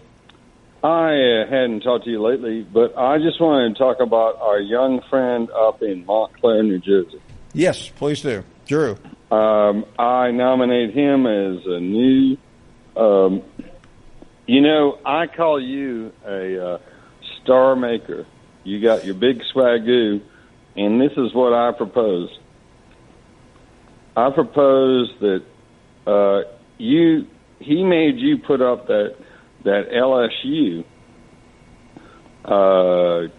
plays this coming year. You probably didn't realize you got your Miami to start the year, and then you got down in Baton Rouge that Kirby Smart's going to have to play down there. That's a tough schedule. I tell you what. Here's what I propose. You have the big swagoo. You are the star maker, You made the big swagoo. That person that said that Laura Rutledge talks too much, well, I am so glad that I hadn't drank as much as Larry, because that Laura Rutledge, she is the player. She goes to gymnastics, which John, who won't let me talk about gymnastics on your show. But my point is, I proposed this. I wrote this up. I will be willing to pay for young, what's that fella up in Montclair? Drew. I would give him a college scholarship to come down to see me in the big swagoo. Okay, I appreciate the call. Neil is up next. Neil, go right ahead. Hi, Paul. Thanks for taking my call. Thank you. Been watching the show forever. Appreciate that very much. Big Alabama fan. I'm a Vietnam veteran, a Birmingham retired firefighter. Wow. And Alabama has had 25 first-round picks in the last 8 years. So Alabama's still got the dynasty. They do, Neil. Hey, thank you very much for the call. Appreciate your service in both Birmingham and Vietnam. We are done.